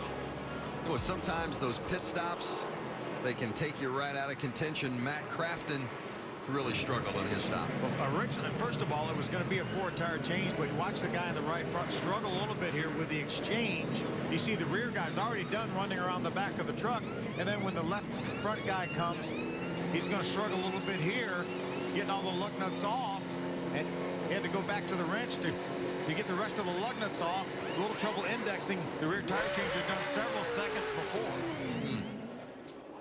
Getting ready to restart. Johnny Sauter first out of the pit box and off pit road and to the lead. Sauter in front at Gateway, 42 to go. William Byron didn't get a very good start. Almost gets into his teammate. Christopher Bell on the outside. Bell trying to make the outside work, and he does. Christopher Bell to the point. We've watched Christopher Bell be really good on the outside on these restarts. How about William Byron going for second now? Sauter not giving it up, but Byron a little too strong. Trouble. Big trouble. The 66 and the 22, and now the 1 involved as well. The 66, Jordan Anderson. Austin Self, the 22, and that 1 of Jennifer Jo Cobb. We can see Austin Wayne Self pull the window net down. You can see him moving around in there. That was a really hard hit from the 1 of Jennifer Jo Cobb. Our 6th caution of the night. Heavy damage to all 3 vehicles. Yeah, you can see Jennifer moving around as well in her truck. That's a good sign. Look at all the damage to the right side of that truck. Look at the top of the windshield there. Man. Austin slid down the track. Jennifer had nowhere to go. She was in a bad spot. So they've stopped all the trucks on the backstretch. The red flag is out. It'll be a significant cleanup here in these 3 vehicles.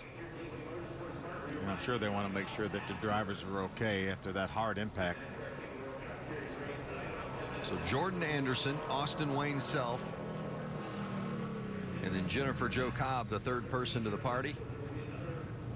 Significant contact for all 3.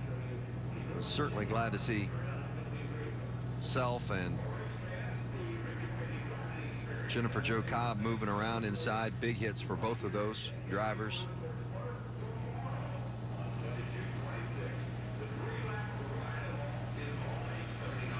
Well, the restart, we talked about the excitement that the restart causes, and it's not just in the front. There's excitement all throughout the field, and restarts are the easiest time to try to make up positions. You know, if you get a run on somebody and you drive it down in there or around the outside like Christopher Bell did to take the lead, that's the best time to try to make up those positions. We saw Christopher using that outside line early in the race. He was very comfortable up there, and he took that opportunity to jump around Johnny Sauter to take that lead over. And it looked like William Byron was able to maybe grab that 2nd spot away from Johnny Sauter prior to the caution flag coming out. And how many tires did Christopher Bell take? Jennifer Jo Cobb getting into the ambulance. I just want to point that out. You were saying 4, right? Yeah. See, Jordan Anderson got into the back of the 22 of Austin Wayne Self. Certainly not intentional, but watch when the 22 comes back down the racetrack. His wheels were cut. Jennifer trying to get by on the inside. She was already down in the grass trying to get by. Nowhere to go. Watch it from on board the 51 of Eric Jones. Inside. Yeah, you see Jordan actually locked the brakes up before he got into the back of the 22 of Austin Wayne Self. So Jordan Anderson getting into the 22 of Austin Wayne Self, and then you see the heavy contact between the 1 and the 22. And Jordan Anderson able to drive away from that initial impact. Looked like Austin Wayne let off the brake pedal. Brakes were rolling as he was going down backwards on the racetrack. Always such a vulnerable position when that truck is coming back down the track. That's one thing you're always taught, though, Vince, as a rookie driver or young driver, is lock the brakes down. After you get that thing turned around and straightened out, just lock the brakes down. Cleanup crews earning their money tonight. You know, Christopher Bell took Todd's advice, took 4 tires there. Now he's got the lead, and here we are. You and I are back here with 2 tires, and the guy leading has 4. Yeah, and we're not going to hear the end of it. I'm just a dumb old driver. I don't make those decisions, but I knew I wanted 4 tires. Well, we thought track position was just going to be so important that the 2 tires would be the way to go, but I think so many took 4 that it negated maybe some of that impact of those few drivers that took the 2. Yeah, we saw Matt Crafton take 4 tires, but he had a bad pit stop, restarted 11th. Christopher Bell's guys did a great job. He restarted up there in the front 2 rows and snatched the lead away. Well, as we sit and wait now on this red flag, it's kind of been a day of delays. We had rain earlier this afternoon, washed out qualifying, and delayed the start to our race here tonight by about an hour. And now red flagged with 40 to go. A couple of the Brad Keselowski trucks sitting there, Daniel Hemrick and Tyler Reddick. They were closer than this at one time tonight. And sideways, yes. Let's get more from Caitlin. Well, in reference to that, Daniel Hemrick told his team on that last stop he was too tight, rolling in 3 and 4 since contact with his teammate Tyler Reddick on lap 72. And he says, I've just maintained that tightness throughout the run. So they made a track bar adjustment. Also one of the teams that elected to take right side tires only. He now finds himself in the 5th position. Hermie? Well, Caitlin, Jerry Baxter is the crew chief for Christopher Bell. A lot of indecisiveness up and down pit road on tire strategy. You were emphatic the entire time. You wanted 4 tires. So far, it's worked. Is that the right strategy? And do you plan to be back on pit road anymore tonight? Definitely not coming back. You know, I thought about it long and hard. Last week I probably made a bad decision in Iowa by taking 4 and should have took 2 and got the track position. But tonight I just felt like we were close enough to the front that if we could end up starting on the outside, we'd have a shot at it. And this Tundra's been right all night. Hopefully now with some clean track we can do something. Christopher Bell obviously has a lot of talent. He's shown a lot of speed. This might be his best opportunity so far since Eldora to go back to victory lane. What can you tell him coming down the stretch for these restarts and how to handle it from here to the end? Well, he's got to guide him along. You know, I mean, he's a smart kid. He knows how to race. He's won a lot of races in the past, and you know, our goal ultimately is to win on this asphalt track for him and for our company. You know, and I'm sure he'll be smart about it. That's Jerry Baxter. His driver is out front and has 4 tires, Vince. The next Kyle Busch Motorsports win, if it would come tonight, maybe courtesy of that young man Christopher Bell, would be the 50th win in the Camping World Truck Series for Kyle Busch Motorsports, and that would tie the all-time record set by Roush Fenway. You see the number of victories posted by the various teams at the top of the list. Kyle Busch just lacks 1 to tie Roush Fenway, running 1-2 right now. And they've done it in a lot less starts. They've reached that 49 or 50 win mark. Vince, let's see if we can make contact with William Byron. Hey, William, Phil Parsons up in the FS1 booth. You got a copy? Yeah, 10-4, I got you. Well, you've had a great truck again tonight here, but now you've got your teammate out in front of you, William. You know with 3 wins, you're locked in the chase. The 4 truck of Christopher Bell is not in the chase yet. Will you race him any different because of that? Yeah, I'll race him, you know, like we usually race. You know, Christopher and I race really well, and it's I think we're going to have a pretty good show here. You know, if we can try and get some clean air back, that would be good, so we'll see what happens. All right, Rudy's not telling you to let that 4 truck win, is he? Oh, no, not at all. All right, buddy. Have a good one. Thank you. The trucks are moving. It's a good sign. Starting to roll.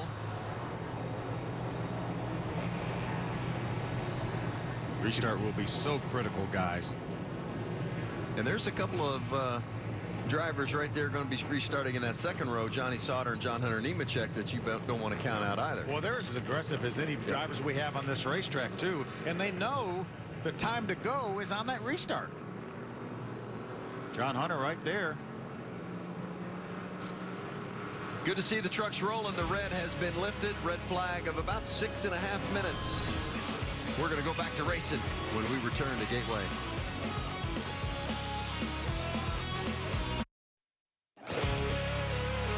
Sorting it all out after our 6th caution of the night and a 6.5 minute red flag after the accident featuring Jordan Anderson, Austin Wayne Self, and Jennifer Jo Cobb. Some great stories up here in the top 10. Obviously, Christopher Bell trying to get to victory lane for the first time is our leader. John Hunter Nemechek's been strong this entire race, running back in the 4th spot. Daniel Hemrick, who wrecked earlier, is up in the top 5. John West Townley, good run so far, 7th spot. 3 of our top 4 have already won. William Byron, Johnny Sauter, John Hunter Nemechek. They've already been to victory lane this season, but that man on the point, Christopher Bell, looking for win number 1 this year. His first career win came last year on the dirt at Eldora, but you heard his crew chief Jerry Baxter mention we want to get one on the pavement. I think he's got to take the outside for this restart, don't you think? Yeah, absolutely. You know, we all expected, well, not expected, but we knew Christopher was going to be good at Eldora and had a shot to win. Of course, he went on to win, but to win on pavement validates him better as a driver. He wants to get that win, and this is a great shot with 4 tires, I might add. Well, it's only a matter of time. He's going to get plenty of them. Yeah, hey, you and your 4 tires. We knew we'd hear that. David Ortiz, Bryce Harper, Mike Trout, all the baseball superstars coming together for the prime time event that will light up the summer. You know it. It's the Major League Baseball All-Star Game from San Diego, July 12th. You see it one place, Fox.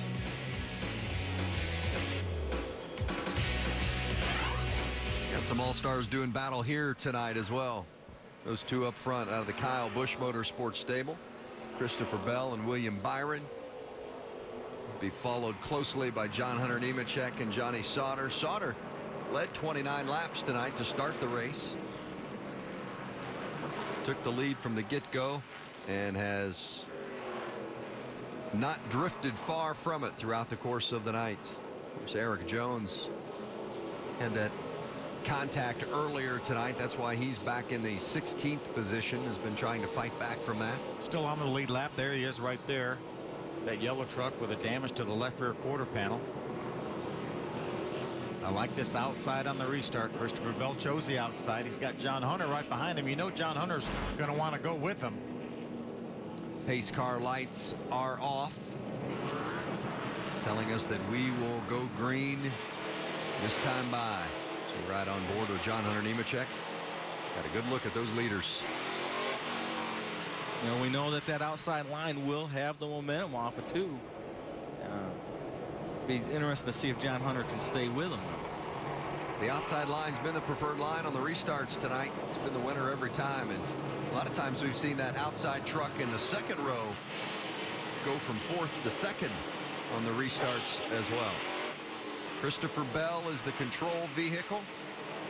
Cannot start before Bell. You cannot fire off if you're that 9 truck of William Byron.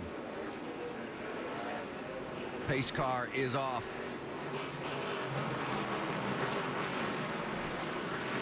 Approaching the restart zone, and it's going to be a drag race to turn 1. Christopher Bell on the outside, William Byron on the inside, racing at Gateway. 38 to go.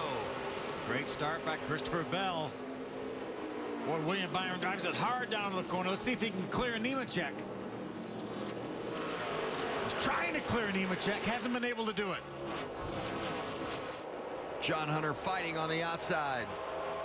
Byron trying to hold him off inside. Look at Ben Rhodes making it 3 wide for a moment. Wow. Johnny Sutter backed off. Rhodes on the charge. Going to pull up next to Reddick now. On board with John Hunter. Both these drivers desperate to hold on to this 2nd spot. William Byron nudges ahead, but John Hunter Nemechek not giving it up. Still battling for 2nd. So tempting just to dive bomb it down in the corner to try to clear him, but look at Nemechek, strong on the outside. Reddick looked like he overshot the corner a little bit, and Ben Rhodes going to come up and get inside of Reddick now in that battle for 4th. And watch Christopher Bell drive away while these 2 guys are battling for 2nd. That's exactly what he wants to see. How about Ben Rhodes? We talked a lot about him early. Got caught back a little bit. Started his restart in 8th. Already up to 4th. Wrestled that spot away from Tyler Reddick. Byron taking a look at John Hunter Nemechek. Trying to pressure Nemechek into a mistake. John Hunter with a good run off of turn 4.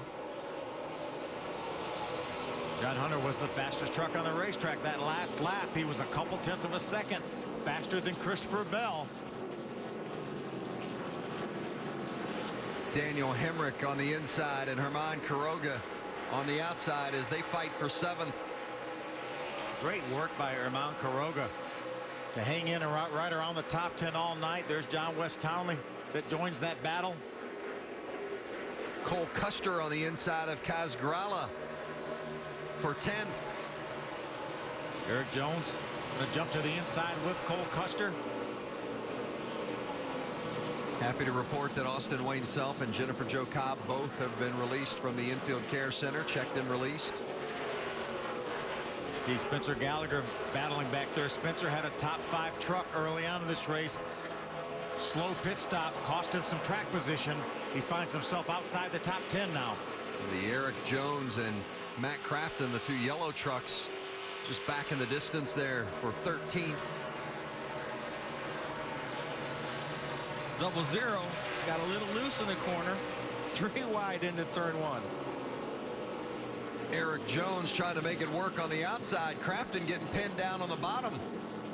Or Spencer Gallagher not giving Matt any room down there in the bottom. Christopher Bell continues to lead up front by about a half second as you look at the battle deeper in the pack at around 12th, 13th, 14th. We know how good that truck of Matt Crafton's is. We know he has 4 tires as we take a look at all the damage on Eric Jones's truck, but he's mired back in there in that dirty air here. That laps are running out, and he's still outside the top 10. Spencer Gallagher looking inside.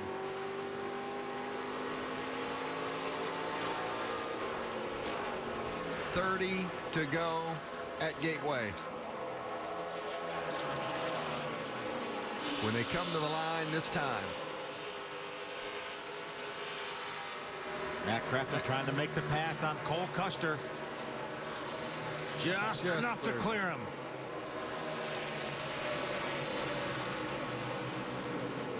I believe Matt's going to have some help with some cautions. As fast as these leaders are, he's not going to be able to catch him. We hear Cole Custer downshifting still. Yeah, the track position is just so important. If you're back there in 12th, 13th right now, I mean, you're going to need something short of a miracle to get to the front. And the crew chiefs knew that. Junior Joyner said it was vitally important. They went with 4 tires and had a poor pit stop. Took them right out of contention.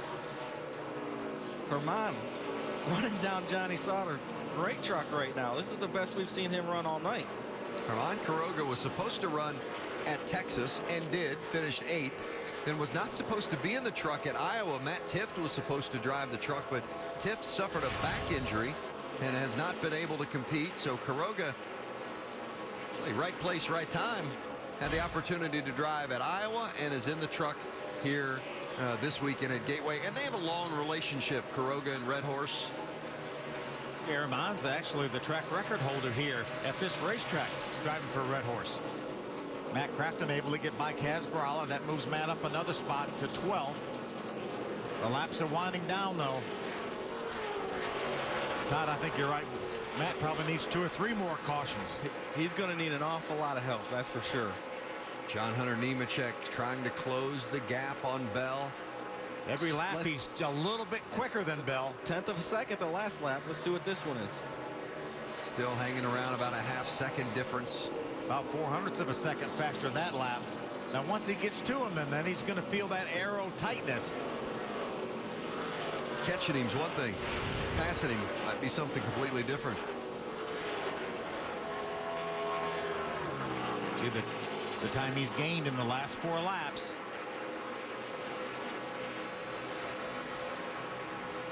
Now, I spoke with John Hunter before the race, and the one thing that he really was confident in his truck was the long run. And that's exactly what we're going to have here. So we'll see how he does as this run goes.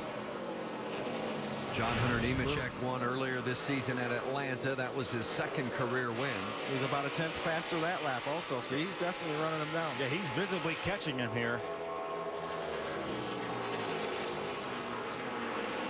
Now that lead for Bell was around a half-second, almost 0.6. And we have seen that now almost cut in half. You can see John Hunter Nemechek just closing a little bit lap by lap. About a 1/10 of a second that lap.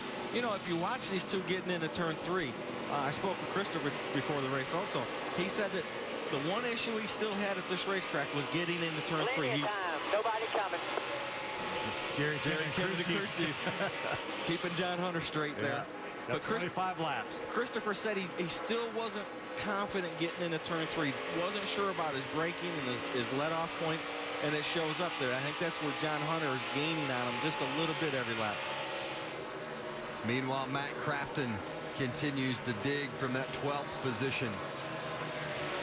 Spencer Gallagher and Eric Jones just ahead. It's amazing. Jones 10th place with everything he's been through tonight. I was just going to say it's amazing the job he's doing with that heavily damaged Jegs truck.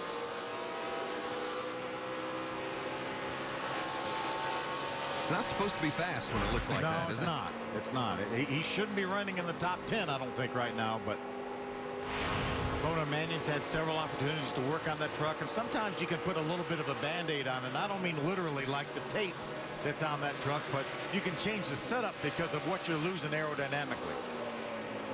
Eric Jones, the series champion a year ago, but drives full-time now in the Xfinity Series. This is his first start in the truck this season. Already been to victory lane in the Xfinity Series. Won't be long and he'll be in Cup. The path has been determined. Oh, good run. Crafton. A little bit of contact. You see the letters worn off the left rear tire of the 23 of Spencer Gallagher. Had a bit of an issue in the center of the Spencer corner. got down in there a little deep and got sideways, and Matt tried to take advantage of it. Boy, how many times have we seen it tonight, though, where that truck gets on the inside and then gets a little bit loose? It's been the cause of a couple of accidents already tonight. And others that probably should have been.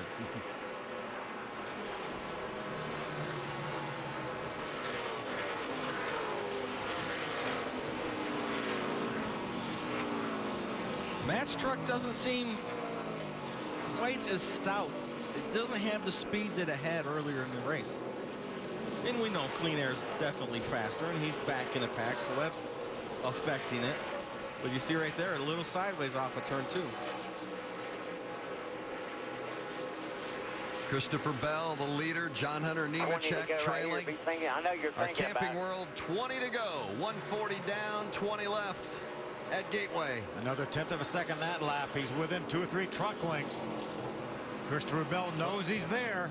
But like you said, Phil, he gets up close to him and he gets that arrow push, and you can't do anything with it. This is as close as he's been since our restart.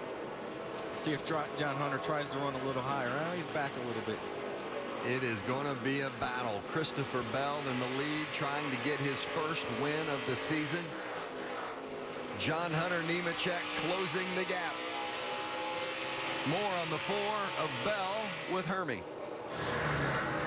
Well, Vince, just inside of 20 laps to go.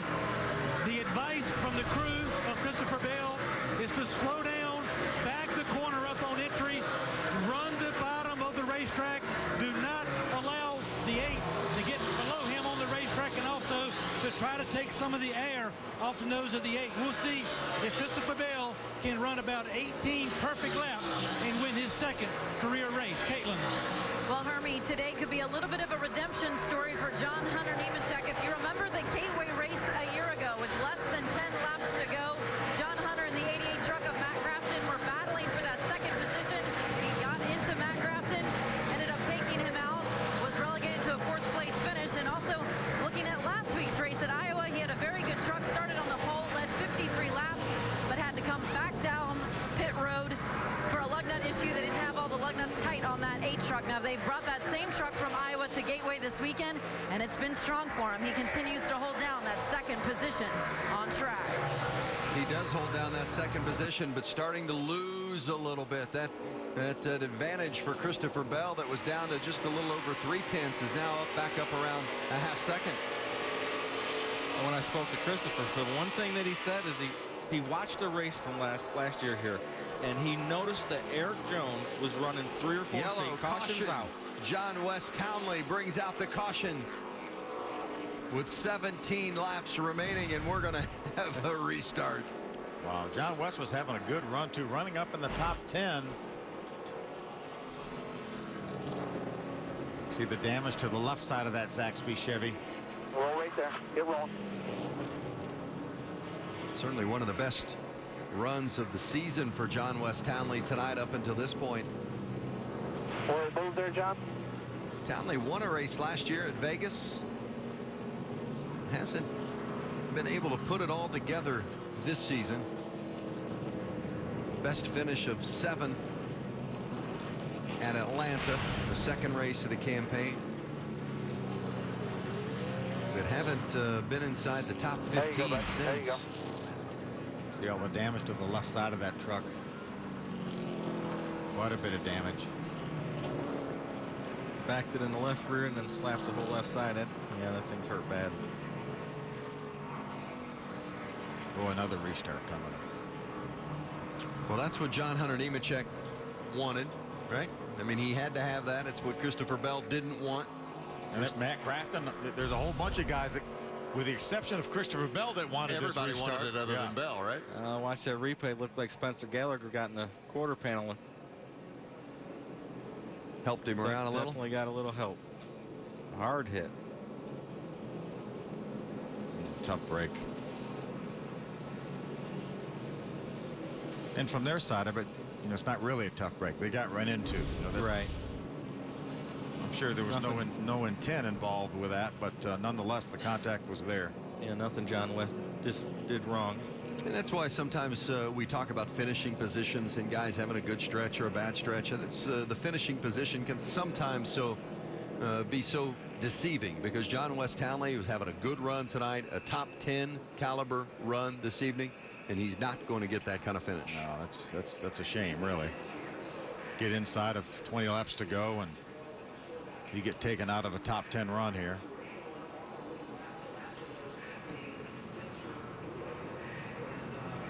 But this 7th caution of the night is going to set the stage for a restart that is sure to provide drama, as they all have so far this evening, and it's going to set the stage for another very exciting finish to the end. Take a look at our race summary. Yeah, 15 laps to go here. Christopher Bell grabbed that lead on the restart.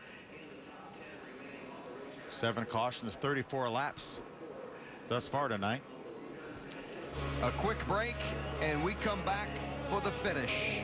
Don't go anywhere. It's going to be fun at Gateway.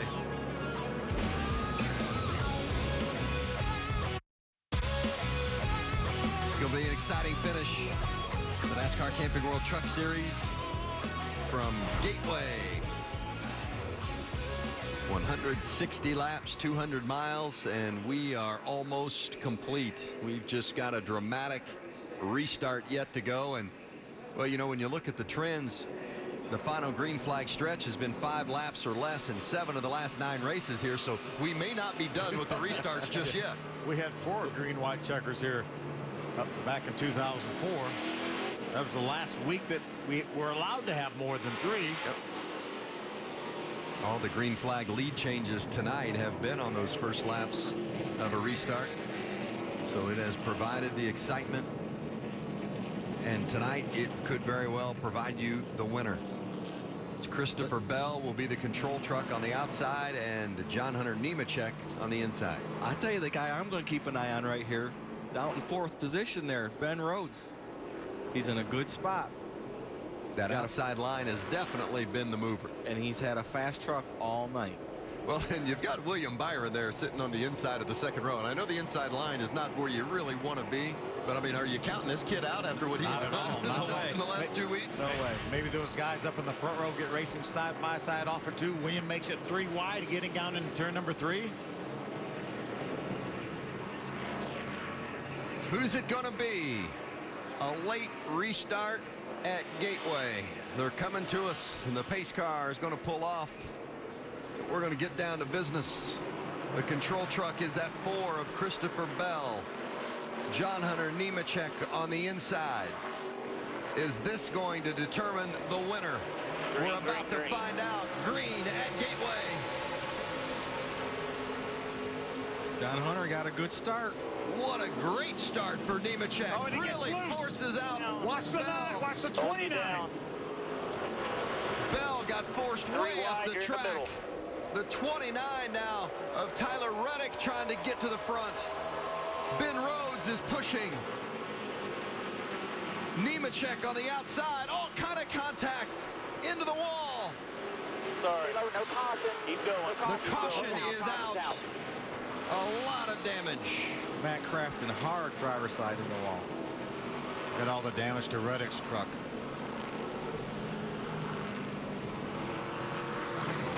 That's exactly what I was afraid of, Phil. Aerodynamics. And John Hunter got the jump on him, but Christopher went down in there and got right on his quarter panel. Yeah, neither one of those guys was going to back off. They knew whoever came off at turn 2 with a lead was in the driver's seat for the win. Unfortunately, neither one of those guys got to turn 2 because they were 3 wide by the time they got there. See Matt Crafton, because he's pinned up against the wall trying to get out of the truck. At least he's seems to be able to maneuver, and that's a good sign. He's take a little breath. Yeah, that was a hard hit. You know, it's interesting. Both Todd and Phil, you both talked about in the open to the program tonight the intensity that we're going to see. Not just the intensity, Phil, as you talked about, the intensity that this track provides, or Todd talked about the intensity the track provides, and Phil, the intensity of the position that everyone is in, trying to gain a spot in the chase, and how valuable each and every opportunity is, and it's exactly the way it's played out. I mean, Christopher Bell knows he has to win this race. He had to win this race. He was in the driver's seat. Didn't get the best of starts. John Hunter drove in there on the inside. They got together, they got loose. Tyler Reddick looked like he might be the guy that's going to grab the lead here as they exited turn number 2. They go down in turn 3, and they get loose and get in the wall and crash down there. A lot of stuff went on in that that one lap after the restart. Well, we're going to take another look at how it all unfolded. A lot of damage has been the result. So here it is, and we talked about the fact that Nemechek got a great restart, but he also gets loose when he drives it in deep, Todd. But he also got a lot of help from the 9 truck. Look at William got loose. It looked like maybe the 29 of Reddick got into the back of William and got him loose on the outside. Reddick comes in and takes the lead, gets beyond John Hunter Nemechek. Watch Rhodes in the 41. Thanks to the boost from Ben Rhodes. Yeah. I'm not sure he wanted that boost right about then. Then a bunch of contact. Some were able to avoid and some were not. I think maybe the 41 got the 29 into the corner a little bit harder than he could hold it. That's exactly what happened, Phil. He gave him a shot right as he got to the entry. Oh, Matt Crafton. That was a big hit.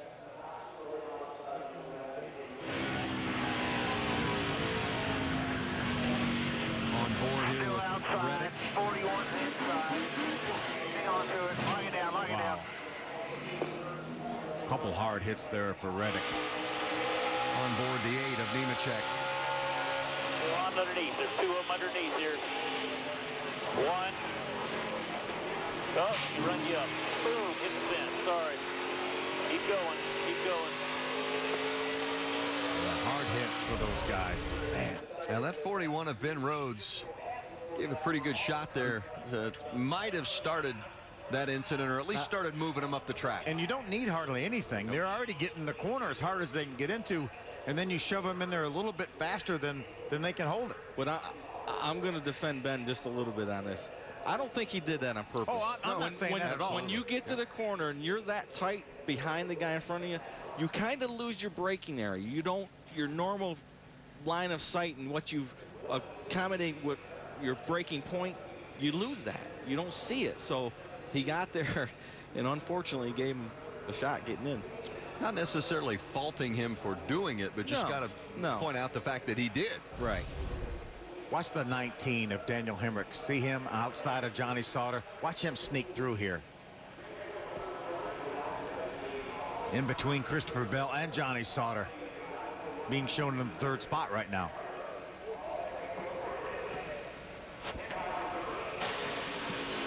On board with Cole Custer. Keep coming. Still inside. 3 wide, you're high. Keep coming. Stop. Check up. Check up. Come on. High. High. High. High. High. Good job. He might have lost some positions, but he saved a truck. Tyler Reddick back in the garage. Reddick had such a good night tonight. Led 41 laps. Very strong. Thought they would be strong at the beginning of the night, and they proved that they were. Not a surprise, but it's not going to end the way they had hoped. Not going to get what they deserved. No, certainly a contender tonight, but one guy that we haven't talked a lot about tonight sitting in 5th right now, Kaz Gralla. That's incredible. Done a great job all night staying out of trouble. Missed that big wreck, and he's running 5th right now. Our 2nd red of the night. We were red for about 6.5 minutes in our previous red flag situation. Well, they cleaned up a accident featuring Jordan Anderson and Austin Wayne Self, Jennifer Jo Cobb. We still have 11 laps to go. You know, we have time for 2 or 3 more restarts, probably. We might run out of trucks before we get 2 or 3 more restarts done. Tyler Reddick climbing out, done for the night. The team has made that determination.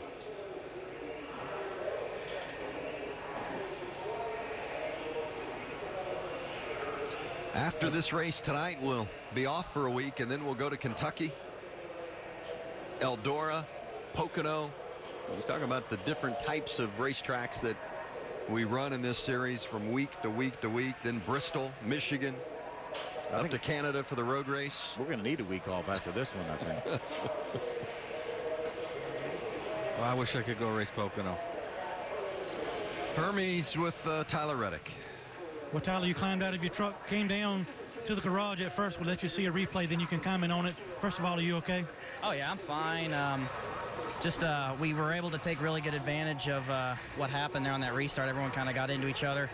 By that time, on the replay, I can't really see the 41, but I got a pretty good push down into the corner there. I was having to use a lot of brake all night to keep the truck to turn, and I just got really tight when he gave me a little extra momentum down in the corner there. Just how track position racing is. You got to go on them restarts, and unfortunately for us, we were able to take advantage of it and break out in front. Unfortunately, just a couple good trucks got tore up in that. I hate it for the 8 and the 88 and the rest of those guys back there in the field. It wasn't their fault, wasn't their race to be wrecked in, and just a lot of good trucks got tore up there, and I feel bad for all those guys. Good effort by Cooper Standard Ford. We were able to get to the lead late there, and this is all positive things. We had a shot at winning this race tonight. We'll have a shot at when we go to Kentucky. Second race in a row, Vince. This truck has led laps late in the going. Certainly a disappointing finish for Tyler Reddick. They have been knocking on the door and just not getting the answer that they are seeking. I like his attitude. He'll take the positives out of tonight, and we'll go to Kentucky knowing he has a shot to win. No, he drove a great race. In that restart, he did an excellent job. Like you said, took advantage of two guys getting together, had the lead, and didn't expect to get a push into the corner. Just past midnight in the East. Glad to have you with us tonight. We are going to get to the finish. I promise you we will. Guaranteed more excitement. We've made you wait for it, but we're going to get to it. I don't think we could stand another restart like this last one. About an hour-long rain delay tonight after rain came through this afternoon. Canceled qualifying. So we got started a little bit late. And then, as mentioned, our second red flag. But they're cleaning up the damage down there in the tail end of 3 and up to turn 4. Here's the way the chase standings look if it started right this moment, and that's taking into account some of the struggles that various drivers have had throughout the course of the night tonight. Tyler Reddick being the biggest one of those. See him now just 2 points to the good above the cut line. And the one thing we're not showing is the fact that Ben Rhodes is our leader, and that we don't show him with a win yet, but Daniel Hemricks certainly still in contention, as well as Christopher Bell. Both those drivers up in the top 12 in points right now.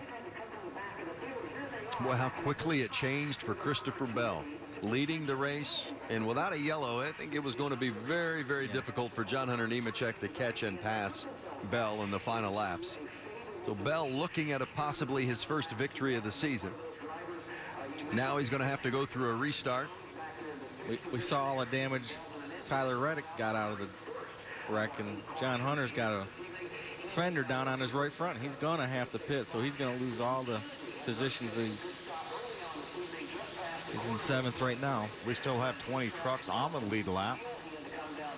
One thing we didn't talk a lot about is the fact William Byron got a lot of damage in his Liberty University Toyota in that incident. You see the damage, as you mentioned. There's that right front fender down on the tire on John Hunter's truck.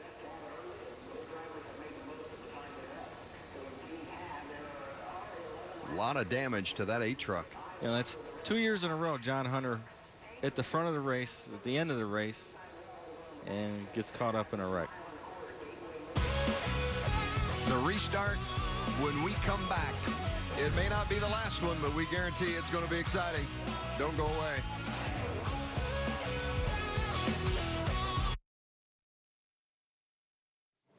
Hey, coming up Sunday or today, depending on where you are. It could be tomorrow, depending on where you are. It could be today, depending on where you are. It's tomorrow there. I guarantee you it's going to happen. It's the final Sprint Cup Series race of the season on FS1 at Sonoma. The Toyota Save Mart 350. Kyle Busch won it last year. Kyle Busch's dad is spotting for Eric Jones tonight. Kind of different. Coverage begins, let's just be safe and let's say coverage begins Sunday at 1:30 p.m. Eastern on FS1. Watch it live on Fox Sports Go. Carl Edwards grabbed the pole out there. Red flag of just under 11 minutes, 10 minutes, 50 seconds if you're counting at home. But the trucks are rolling again. Track has been cleaned up. A speedy dry down there in turn 4 they'll have to run through. But a couple of guys that are looking for their first wins of the season, and in the case of Ben Rhodes, the first win of his career. Pretty good opportunity as you see William Byron getting a lot of work done. Byron, a 3-time winner this season, but it's not going to be his finish tonight.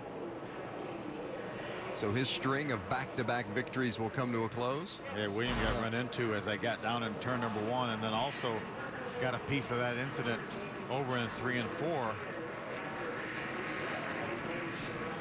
What a great run, though, William had tonight. Led 47 laps. Certainly in contention to win. Well, Ben Rhodes is going to be the control vehicle on this final restart. Let's find out what his camp's thinking, Hermie. Well, Vince, Kevin Bellicourt is the crew chief. For Ben Rhodes, your driver's up front. These restarts are really, really tense down the stretch. What kind of advice have you given your young driver? I told him to reach back in that memory bank in 2014 when he had to do this in the K&N Series and win some races late. He knows how to do it. He can get the job done. I'm just so proud of this whole race team, Alpha Energy Solutions, Toyota, all the great sponsors we have. I just would love to win this race, get ourselves in the chase, and make the second half of the year a lot more fun. Almost go time here, Vince. Well, and everything that the ThorSport team has been through with the fire at their shop and their headquarters, well, how big it would be to get one of their trucks to victory lane tonight. And that 41 truck has been good all night long. He's been right around the front early on, has made his way back up to the front. Clear. It was that 41 of Ben Rhodes that gave the 29 a big bump. Underneath. There's 2 of them underneath. We heard Reddick talk about it. 1. Yep. Again, it didn't take much. Run you up. Boom. Hit the fence. Sorry. Keep going. Keep going.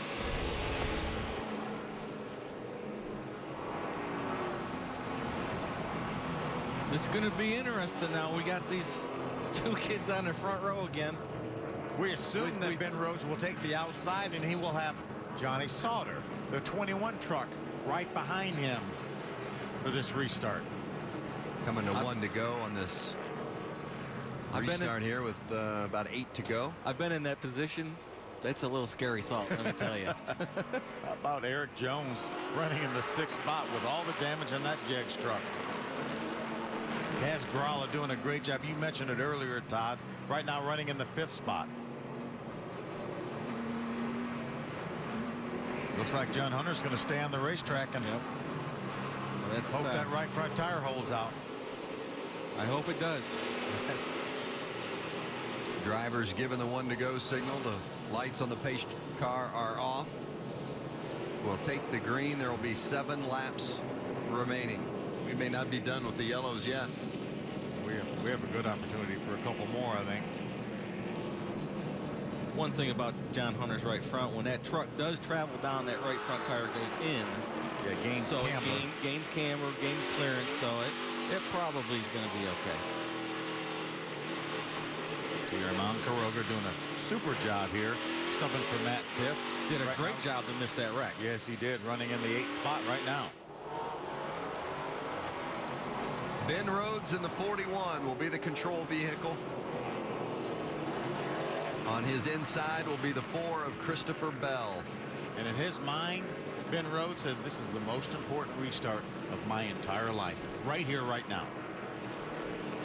The outside line has been the preferred line tonight. Carrying that momentum has given the outside driver the lead each and every time. Can he make it happen again? Approaching the restart zone with Bell on the inside, Rhodes on the outside, and they are fired off, and the green is waving. 7 laps remaining at Gateway. Christopher Bell strong on the bottom. Can he make it stick? Can he get up in front of Rhodes? He does. And the yellow is out. Out again, turn 1. John West Townley and Spencer Gallagher together.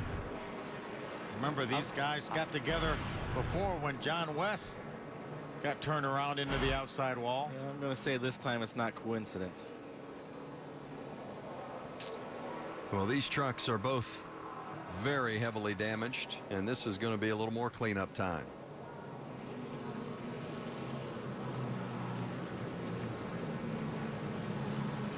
Just can't get to the end.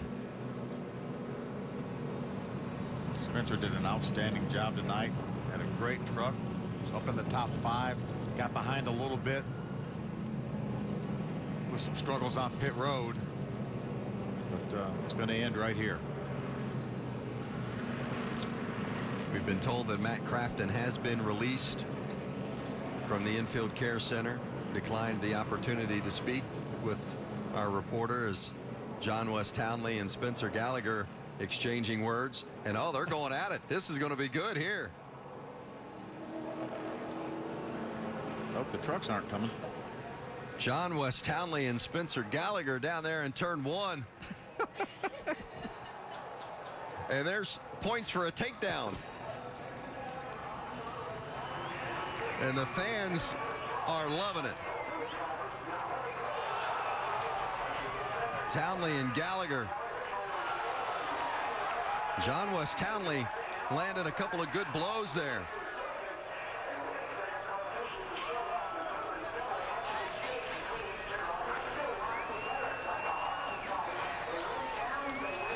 And I'm not sure if the fight was over or they just got too tired to continue. Yeah, I knew it wasn't coincidence those 2 trucks were sitting there tore up.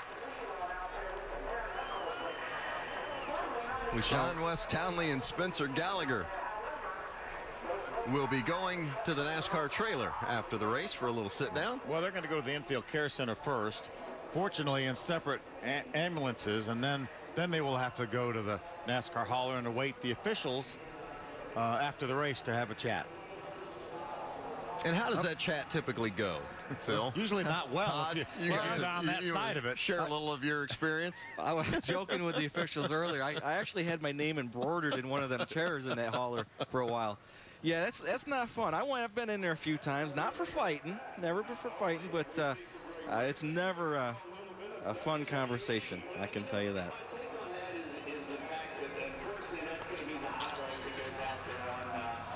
Well, we've seen it all tonight. It reminded me of the sumo wrestlers, you know, the Japanese sumo wrestlers. They wore out though at the end, didn't they? I mean, they need to work on their fitness. Well, they did run 154 laps here in very, very hot temperatures, Vince. You're gonna have to give them the benefit of the doubt. I am not giving them the benefit of the doubt. They wore out and couldn't finish the fight. If you're gonna fight, you got to at least have enough left in there to finish and left in the tank. Well, they're going to go to the infield care center, and then, as mentioned, they'll go to the NASCAR hauler for a little visit. I wonder if they have separate rooms in the infield care center.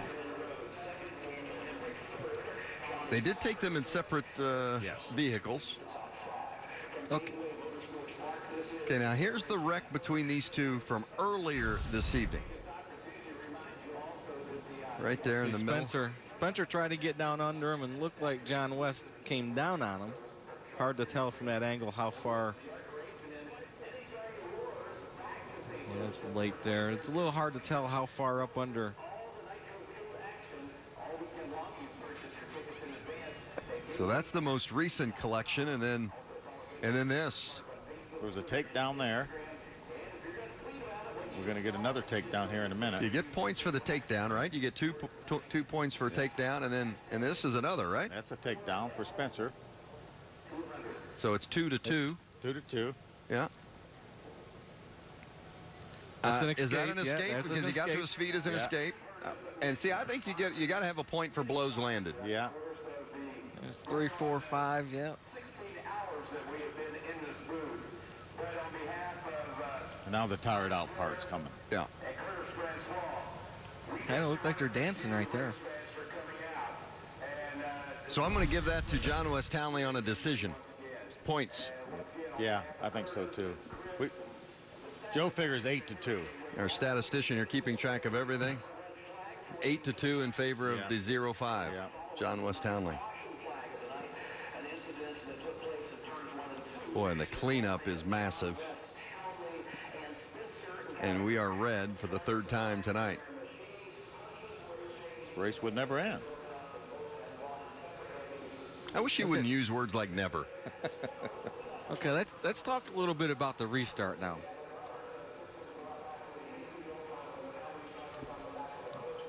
Okay, Vince Gives us an opportunity to tell you that on Wednesday, the all-new Ultimate Fighter,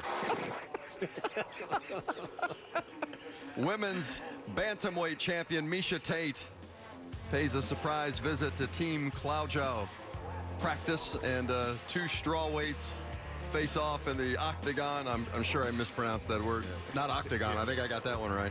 And now will Spencer Gallagher and John West Townley be there? I don't think in the women's bantamweight championship. No. It'll be the undercard though. Yeah, the Ultimate Fighter, Wednesday, 10 o'clock Eastern and Pacific, only on FS1. My guess is, though, that John West and Spencer are going to get a lot of TV time for this incident in other places. It'll be seen throughout the social media world and the broadcast television world. You think we might see a little bit of that on Race Hub on Monday?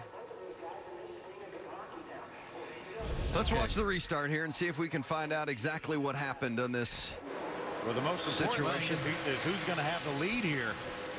Christopher did a great job. He didn't jump it, but he beat him to the line. Was able to beat him through the center of the corner, get just enough out in front of him to clear him, and about this time the caution flag comes out. You know, Phil, watching that replay right there, I'm going to say that Ben Rhodes could have stayed out there, but it looked like he let off as Christopher was coming up the track.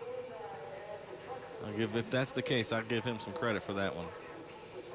It would have been hard for me to let off there at that point, unless his truck was doing something to make him. When you're outside a guy, you can watch the tires of the guy in front of you. If he's got those things cut and it's pushing and it's going to keep pushing, you know you just don't stand a chance. It's going to push right in the wall.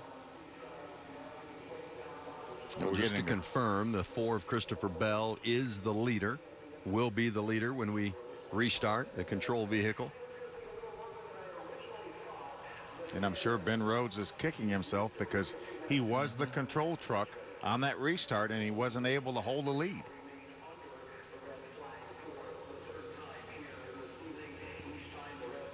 Overtimes, nothing new to us here at Gateway. Talked about that before. Seems like we're always going a little extra here. But it's not over for Ben Rhodes. He's got another chance at it. And Christopher Bell will be the control truck on this restart. But we've seen Ben Rhodes have some great restarts, so it's not over. Then we've got some guys in the second row. If those guys get together like we had 2 restarts ago, and then we've got Daniel Hemrick and Johnny Sauter right there in position maybe to pounce, and as well as the crash truck of Eric Jones in the 51. It's been an exciting night. We've had a little bit of everything tonight. They're going to fight to the finish. We're not done yet.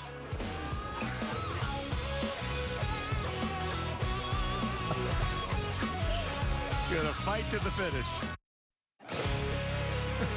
No, it's not a replay. We're under red again. I want you to come back and say, well, wait a minute, they were stopped on the track last time. No, we're under red again, and 6 laps to go here at the Gateway Motorsports Complex. It has been a crazy night. Let's take you back and take a look at some of the excitement that we've had. Eric Jones got a little loose, got up into Cameron Haley. Lap 24 tonight in the early stages of the race and tore up a couple of pretty good trucks. Cameron Haley, really significant damage. Eric Jones is actually now back in position to contend here at the end. How about teammates on lap number 72? Daniel Hemrick on the inside of the 19 truck does his best to stay off his teammate. Tyler Reddick gets turned around. It has been tight throughout tonight, and there's John Hunter Nemechek bullying his way through, doing what he's got to do to get to where he's got to go. Move Spencer Gallagher, the 23 truck, out of the way. Jordan Anderson gave the 22 of Austin Wayne Self a bump, and that turned into big contact between the 22 and the 1 of Jennifer Jo Cobb. Fortunately, both those drivers treated and released at the infield care center, both okay. And here's Spencer Gallagher getting into John West Townley. That's what started the incident that led to, well, we'll show you that here in a moment. But this restart, though, you see Reddick, the 29, and the 8 get together after a bump from the 41 of Ben Rhodes. There's another look at it. You see him just gets him in the corner just a little bit too hard. Can't quite make the corner. Has to use John Hunter Nemechek's truck. And takes out Matt Crafton in the process. And part two. Yeah, and then here's the sequel. John West Townley and Spencer Gallagher, and they had just about enough of one another. And some things just don't need commentary, so I'm just going to let you watch. Yeah. I think they were talking the whole time while they were doing this, looks like. John West Townley actually had a smile on his face there. I think he was enjoying himself. And it has been determined that Townley, because of a couple of the blows that he landed and the one takedown, that he will be determined the winner. 8-2. Yeah. Now, I don't want you high school referees, wrestling officials out there hitting us up on Twitter, complaining about our judgment calls. Our ruling is final. It's an 8-2 decision for John West Townley. Well, our first red flag tonight, about 6.5 minutes. Then we had red flag for just under 11 minutes. And we've been sitting here a while tonight, too, just trying to get to the end. And we know it's going to be exciting. Every time they line up and they restart, it's an exciting sequence of events. We're just hoping we can get through it cleanly. Cole Custer looks pretty relaxed here. Phil, you want to dial up one of these guys and see if we can have a little chat? Yeah, let's see if we can talk to Daniel Hemrick. Hey, Daniel Hemrick, Phil Parsons in the FS1 booth. You got a copy? Hey, Phil, I got you. Been a pretty eventful night for you guys. You managed to come back from that spin, a little bit of contact with the outside wall, in a position here maybe to do something. Yeah, eventful is the word you could use, I guess. Yeah, the whole race has been that way. It's obviously getting more and more wild as the laps run down here, but really proud of all the fight these BKR guys. They've stood behind me even with me putting us in a hole there early on. So we'll see what happens here. 3 laps seems to be a lot around here as of recently, so we'll see what we got. Did you happen to see the fight? We had it scored 8-2 for John West Townley. Did you happen to get a look at it, Daniel? From what I heard, that was pretty close to what the score I heard. All right, thanks for the confirmation on that. Finish this thing off, buddy. I appreciate it, boys. Thank you.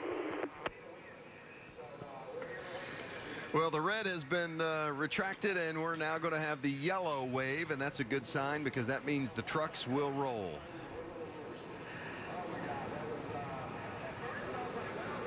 All the social media entertainment that this evening has provided will keep us up into the wee hours having a laugh tonight. Yeah, but right now you've got some young men down there that all they have in mind is this restart and getting this win.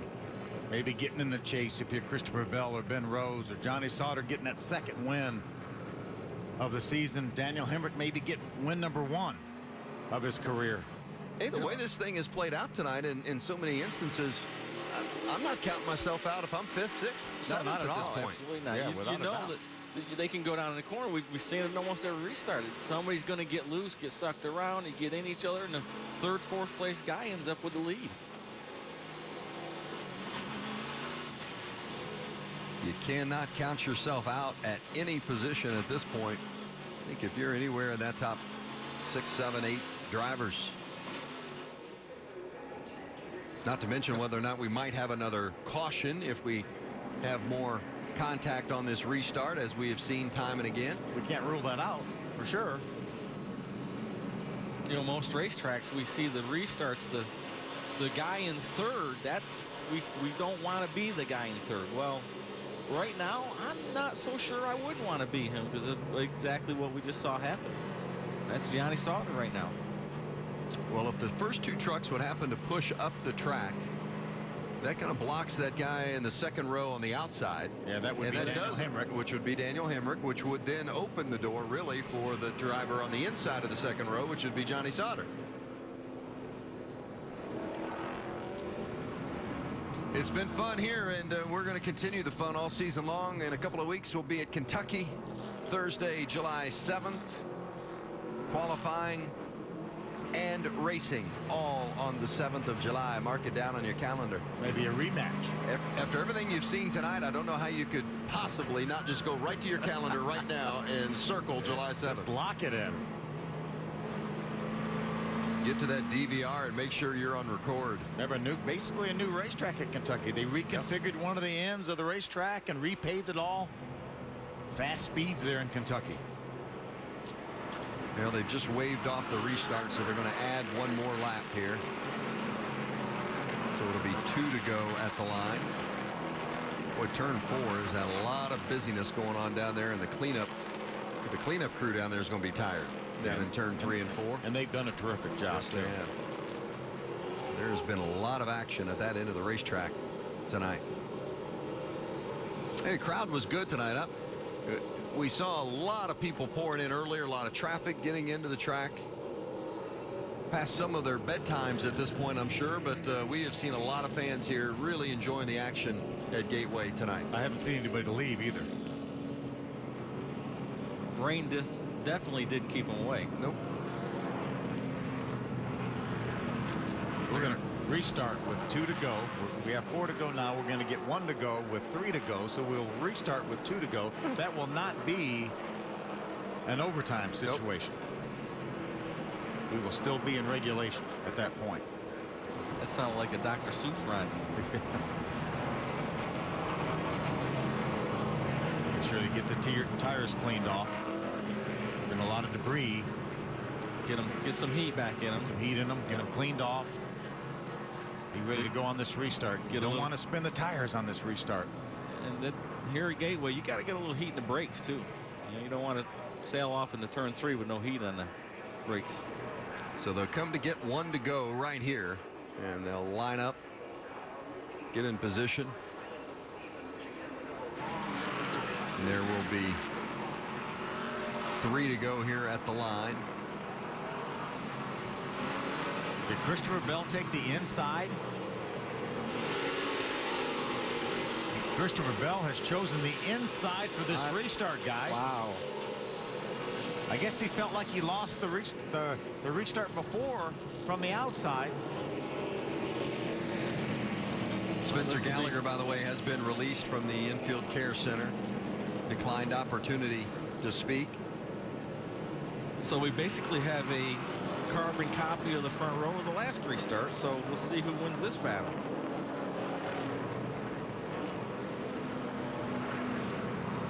So it'll be Ben Rhodes on the outside and Christopher Bell on the inside. Bell will be the control truck, so Rhodes can't take off until Bell has fired. Once they get in that restart zone.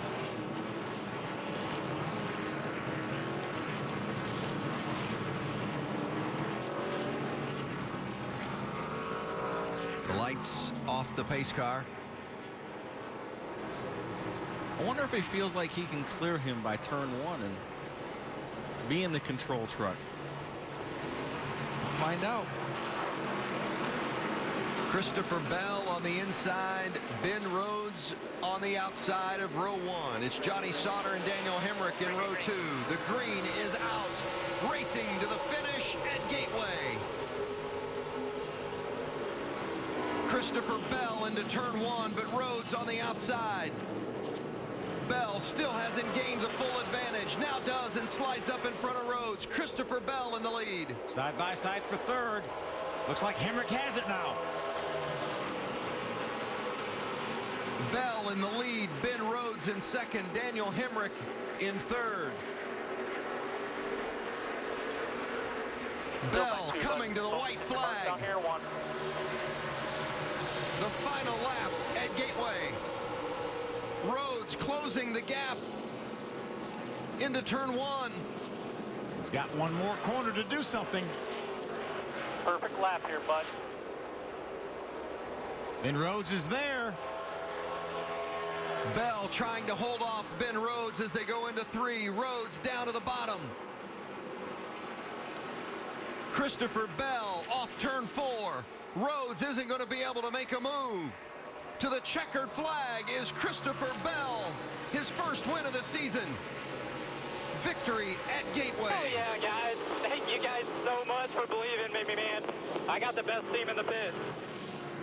I'm so damn proud of you right now. Thank you, Jack. Thank you, Kyle.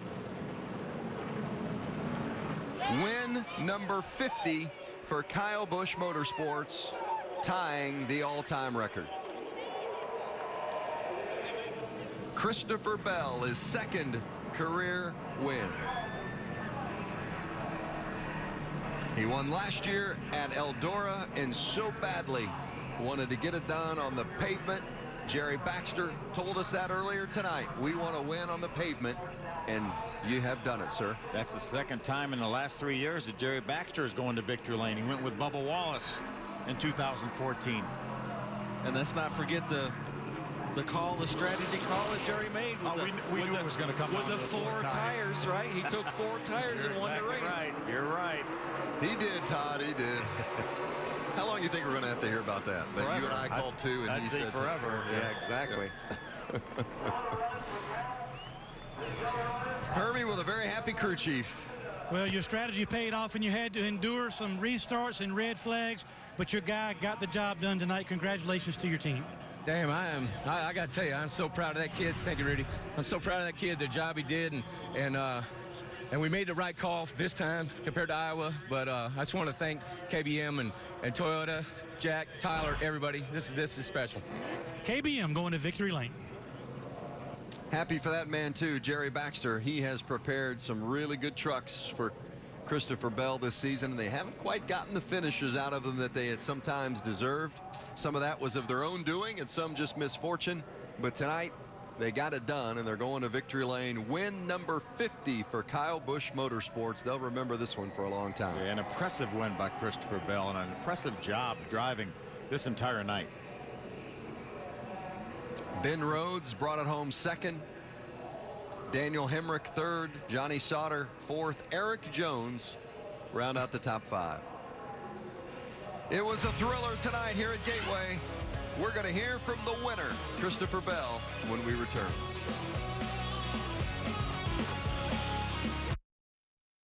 This copyrighted telecast may not be reproduced, retransmitted, or used in any form without the authorized written consent of NASCAR Broadcasting. NASCAR would like to thank all of our fans for your support, and we hope you enjoyed today's broadcast. It was a thriller at Gateway tonight. Christopher Bell ends up in victory lane. He's the winner, and he'll be there with Hermie Sadler. Hermie? Here he is. Christopher Bell climbs out of the KBM Toyota, victorious at Gateway's second career victory.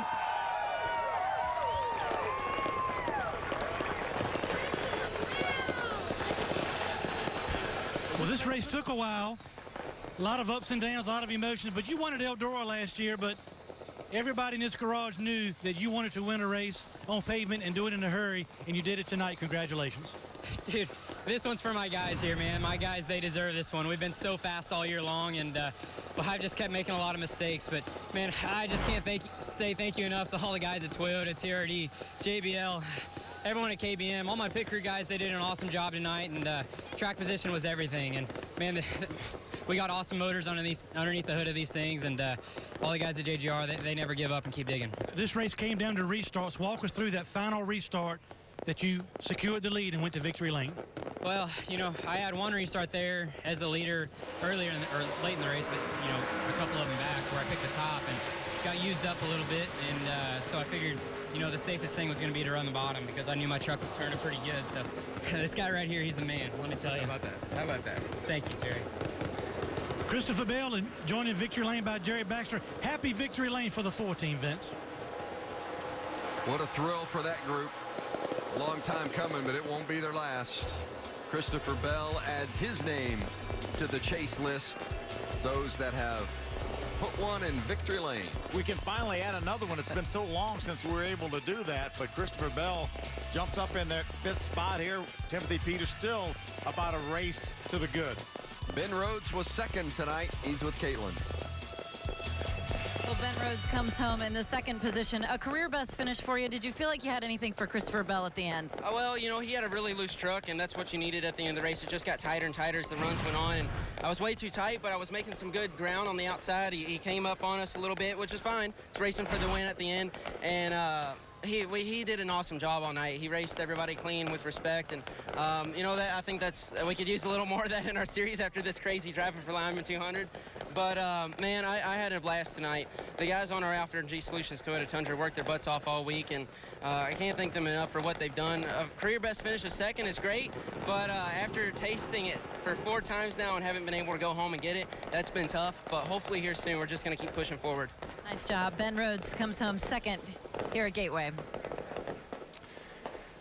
The night belongs to Kyle Busch Motorsports. They tie the all-time Truck Series record with their 50th win of the season, or of the 50th win in series history. And it's their 5th win of the season with 3 different drivers. Congratulations to KBM. Congratulations to crew chief Jerry Baxter and driver Christopher Bell for winning tonight here at Gateway. That's some great stories, though, up in the top 5. We talked to Ben Rhodes, best career finish. Daniel Hemrick tied his best career finish of 3rd. Eric Jones, 5th in a tore-up truck. That's what a champion does right there. Did a great job. Hey, from Kentucky, in a couple of weeks, July 7th, we'll go racing, 8:30 Eastern. Don't miss it. For Hermie Sadler, Caitlin Vincey, Todd Bodine, and Phil Parsons, I'm Vince Welch. Copa Tonight is next.